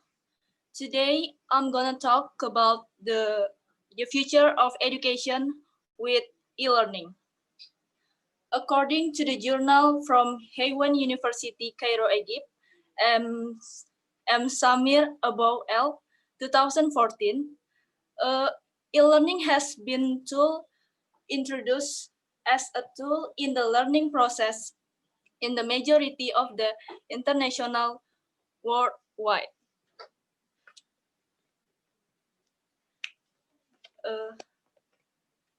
E-learning has grown in significance as an education tool, just like technology has developed and progressed over the years. Interestingly, there have been more effort at advancing technology than on attempting to understand the needs and learning style of individual learners and instructional design. One of the primary reason for improvement is e-learning gives access to education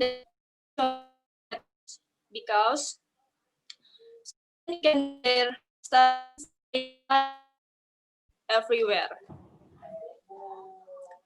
E-learning has changed the education sector by allowing students to state information and data relatively easy way. But incorporating technology in the learning process doesn't always ensure that students are motivated, as top students are taking an online course with the intention of successfully completing it. They tend to fail for a number of reasons. But behind the problem lies those solutions.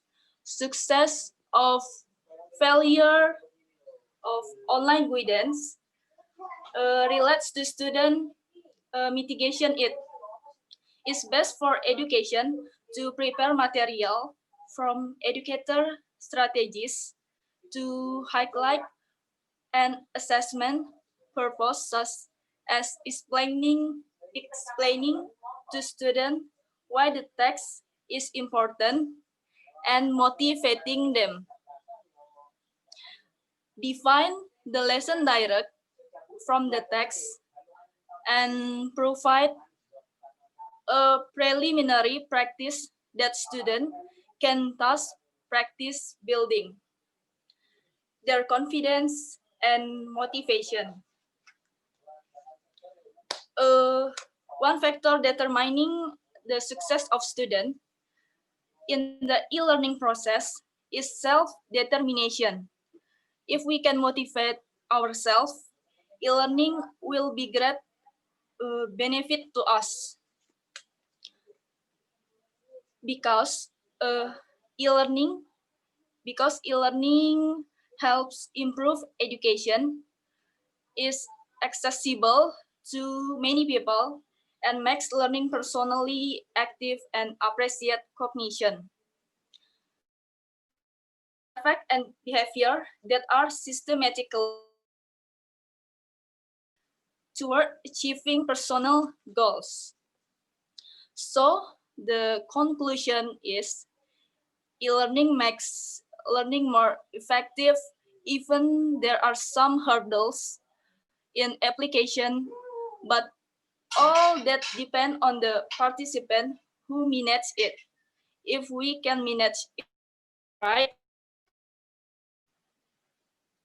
then e-learning will help and make it easier and can improve our effectiveness and efficiency. Repetition and cooperation are then one in class, and with e-learning that we can be a step ahead with the growing flow, because of the technology that will continue to grow. Okay, so that all, sir. Thank you. Okay, Pina, thank you for your interesting topics. And I think I will paint my house with yellow colors too. You look great with yellow colors for your background, exactly. Very, what is it? Very fresh, I think. Thank you, Pina, for your great jobs and for your trying to speak in English. You already try to speak, and you already use your reference with right positions, with the right portion too. Okay, thank you. And you can Okay, speak. thank you so much, Yeah, sir. you can speak English at all. Kenapa, sih? You already speak in English, so it's okay. You said that you Yes. cannot speak in English, right? For the first time Oh, in our yes. class. Now you can speak. That's good. Okay, But Pina, just a thank you. little, sir. No, you're already good. You not speak with just a little bit English. You already speak with what a little bit 5 minutes, I think. Yeah, this not that is not small talk in English. You already have a great lunch in speak in English, full in English. Okay, Fina, thank you. So for the next participant is with number 15 is Devi Andrian. Devi, already here, Devi? Let me know that if you already here. And I'm already sent your YouTube channels that Yes. maybe, okay, Devi, thank you.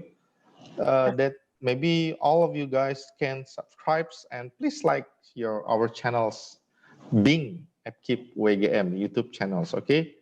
So Devi will have a topics about the best age to learning English language.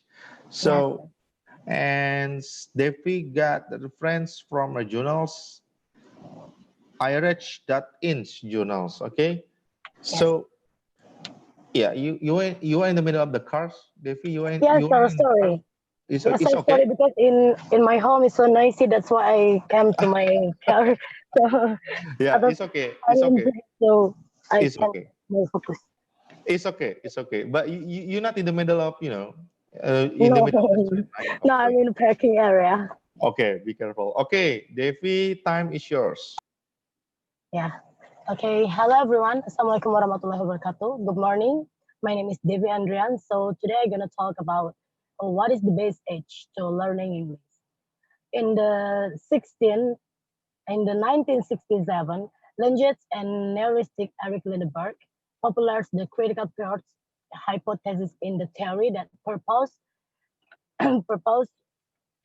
the best age to learning English language.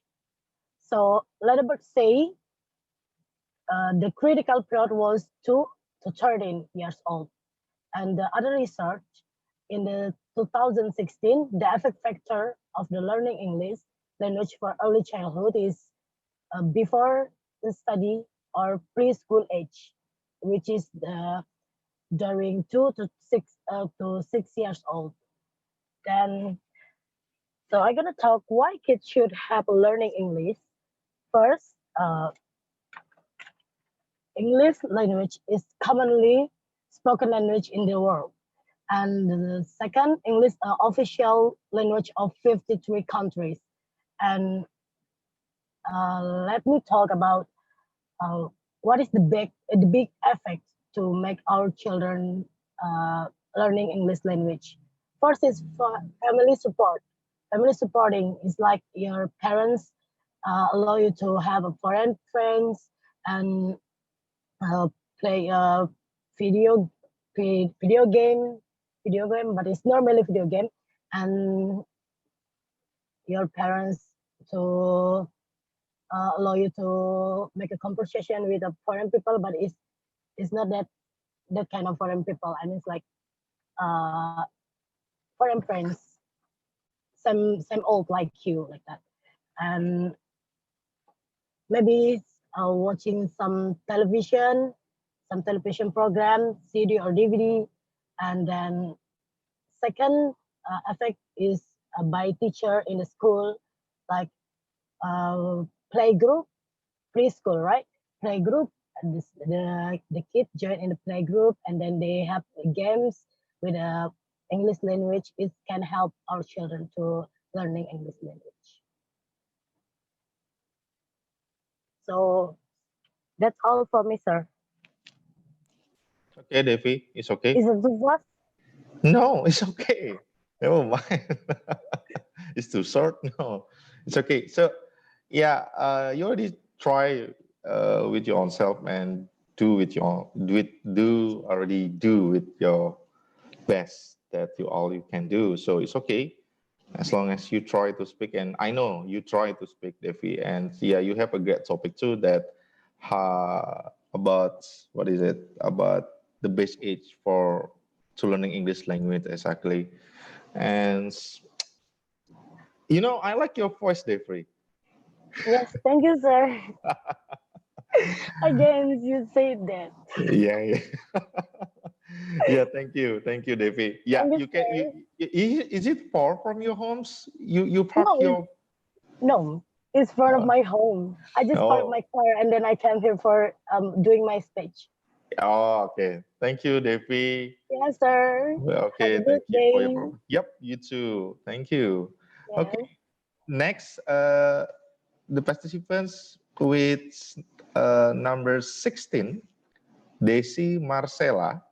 Remember, we will have 30 students, 30 participants to deliver their topics, and I hope we can finish it before afternoons, right? So, as Devi, who is it? Desi Marcela. Are you here, Desi? Desi Marcela will talk or will deliver the topics about how education face in the futures. Yeah, Desi. So, where are you, Desi? Desi? Desi? Desi? Desi? Or maybe Desi changed into Lati? I don't know. You know, it's very famous now, the Genius video, right? So many people make a challenge. They change their face and looks like Lati. Lati songs, right? I don't know. Yeah, if I'm not wrong, yeah. Desi not here. Wait, Desi. We chat. Desi Marcela, right? Okay. We maybe I will make others to prepare with with sorry for technical problems.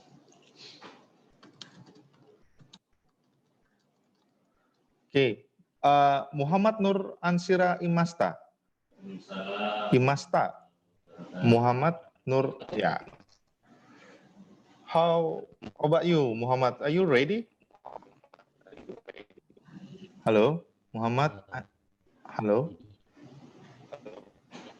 I think you have. Hello, Muhammad. Where are you? Your voice is not clearly, Muhammad. Hello, Muhammad. Hello.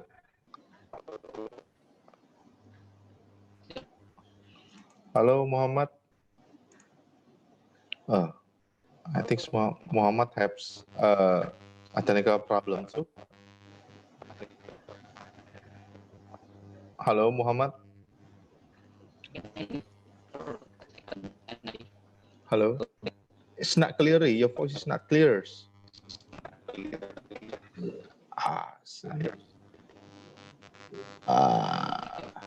it's a little bit hard to. Hello. Yeah, you have poor connections. I think it's okay. It's okay. Nur, Muhammad Nur. Okay. Hello.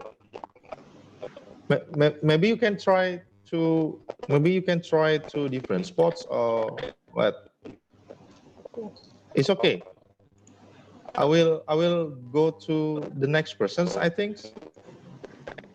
If you're still not ready. Hello, hello. No. We cannot hear your voice, Muhammad. It's not clearly. Hello, Muhammad. Okay. I will change to the others participants. Okay. It's okay. Maybe you can find other place that after that.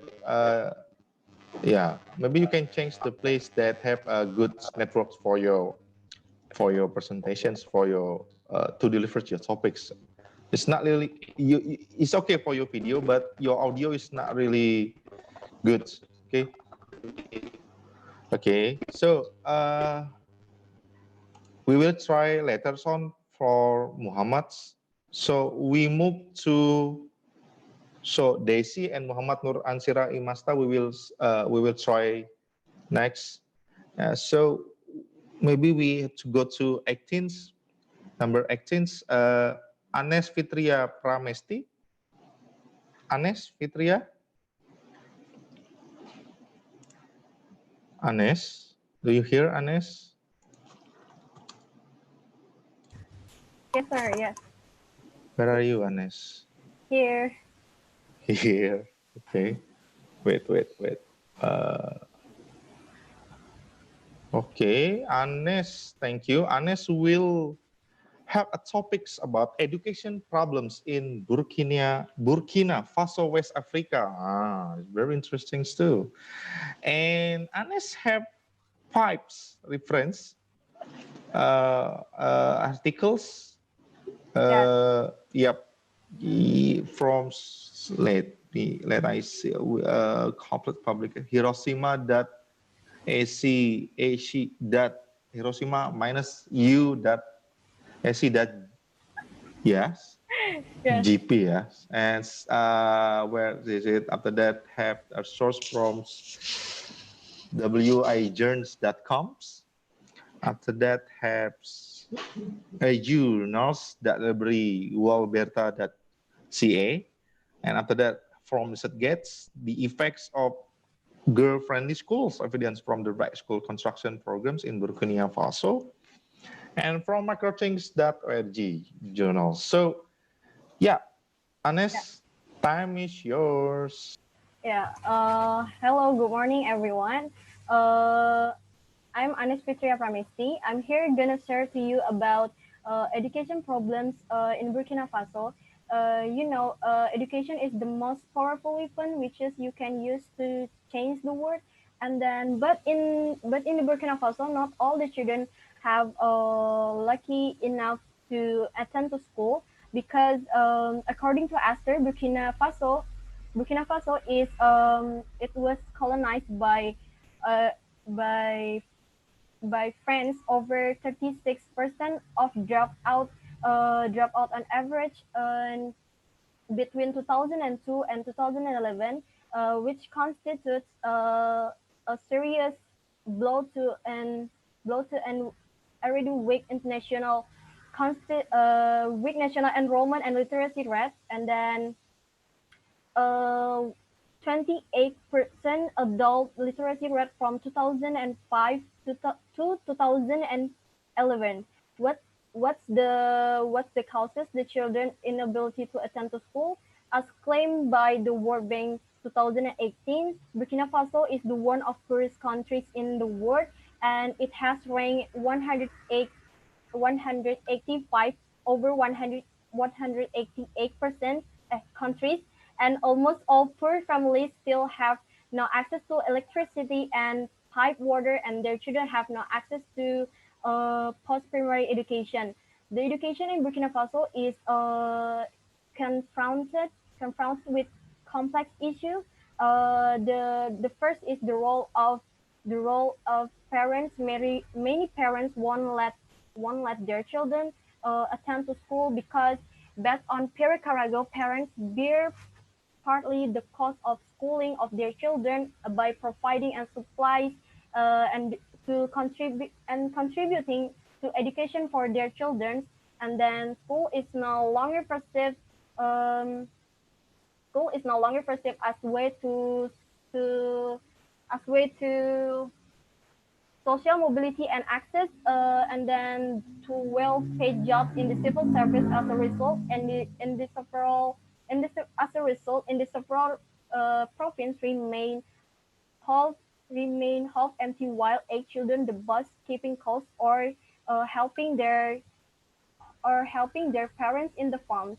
And Divido Francis Carey said he's going to school far away from Burkina Faso, and he was coming back every holiday, and he is going to one compound to another one compound to say goodbye with people, and all the women in there will give him the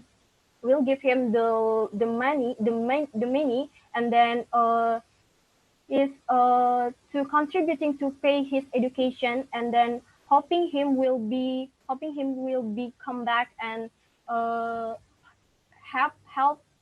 help quality of life in there. It's like culture of symbol of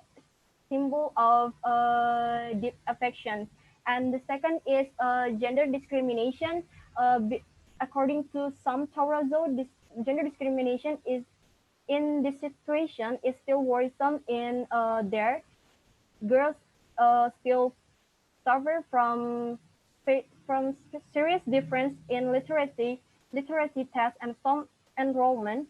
Girls fare worse than their brothers. They are less likely to complete primary school, and in their Burkina Faso, student must travel to long distance to attend to school, and then girls may face many unique barriers, such as their parents being less willing to allow them to travel.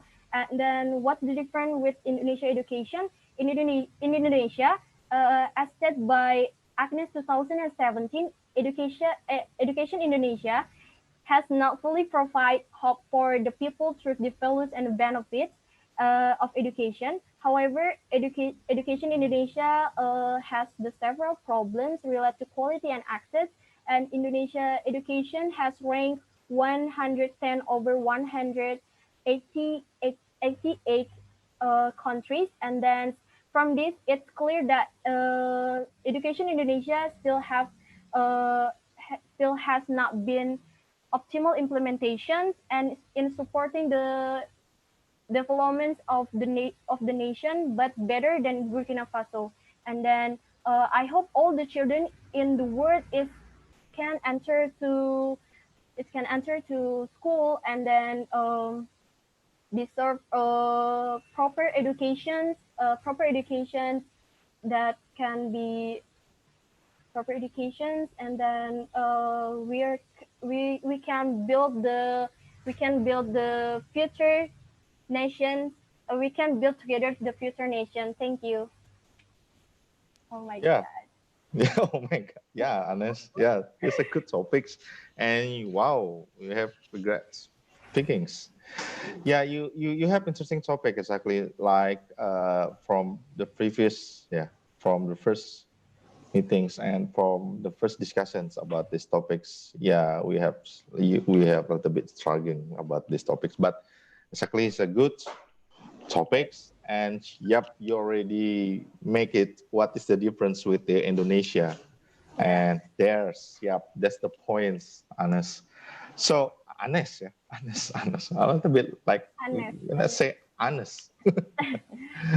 Okay, Anes, thank you. Yes, Thank you, Anes. you're Have a welcome, good sir. day.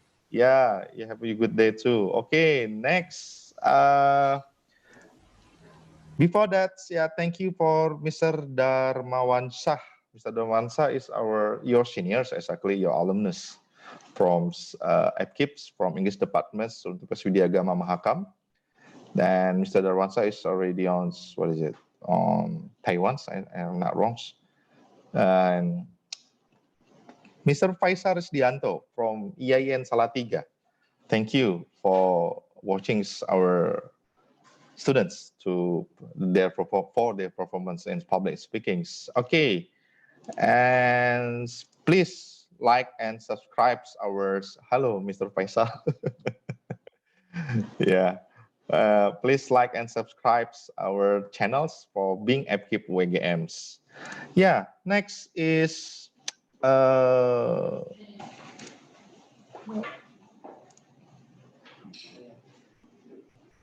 19th participants from number 19th, Usat Syahdan. Usat, where are you? Usat, I think Usat not here. Usat, okay, we will wait about Usat. Okay, Usat will have a topics about reward punishments and punishments from reward addiction to sensitivity to punishments. So,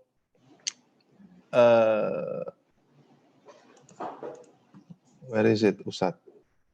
I think Usat, I don't have any information about Usat here.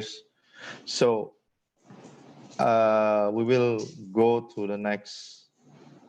It's there is no information about Usat. Okay, and I have information too for the participants number 20.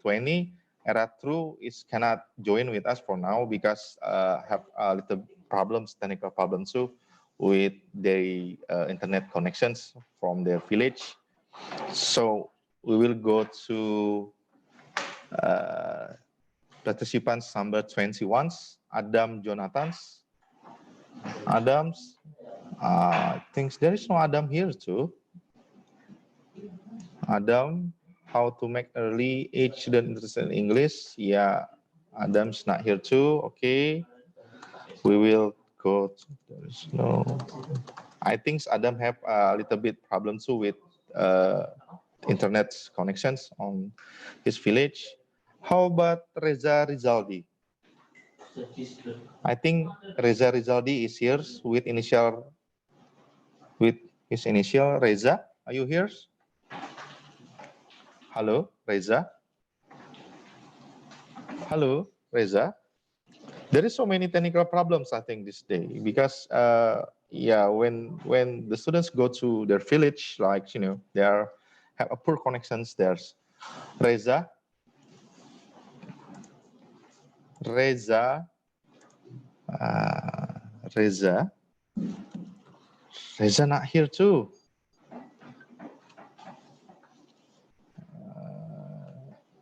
Okay, Reza. Seems there is no informations, but I think it's about technical problems. Okay, it's okay. How about Eno? 24. Participants number 24. Eno, you were here, right, Eno? Yes, sir. Yeah, thanks God. Yeah, Eno. So, Eno will have a topics. Eno Audina Mulyono have a topics about implementations of modern methods in English learning for different range of age. So Eno have reference from Science Direct's articles. So Eno, you're ready, right? Yes, I am. You're always ready, I think. Okay, time is yours. Can I share the screen? Okay, you can share the screens. Okay, yeah, I already give you permission for that. Okay, hold on. Let me share my screen first. This might take a while. Okay, is it already there? Okay. Assalamualaikum warahmatullahi wabarakatuh. Good morning, everyone. I hope you're all doing fine. My name is Eno Audina Mulyono. You can just call me Eno. Today I'm gonna present you a certain topic. The topic is about an implementation of modern methods in English learning for different range of age. So, okay, let's just start it. So today I'm gonna take it's a three different source. For the first source is from someone named Yuta Otake. Okay, so Yuta Otake is a professional trainer. He's from America. He has been come to Indonesia, I think, at February.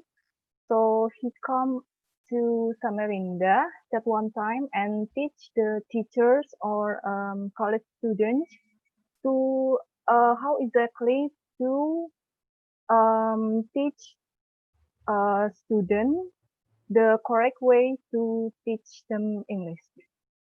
Okay, I just started with so he gives us like 5 easy methods how to teach English to children.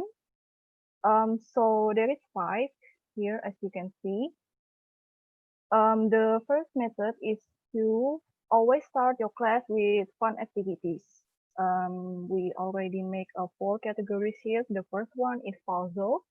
And by puzzle here means is when you can show them a picture, like maybe a zoom in picture of something, and then you make them guess what kind of picture it is. And maybe if they can guess what kind of picture it is, you can give them some kind of reward, or maybe you can yeah, that I'm sorry. And then let's go to the second one is an energizer. An energizer. I think we already know about the certain points because we already seen it in so many like seminars when the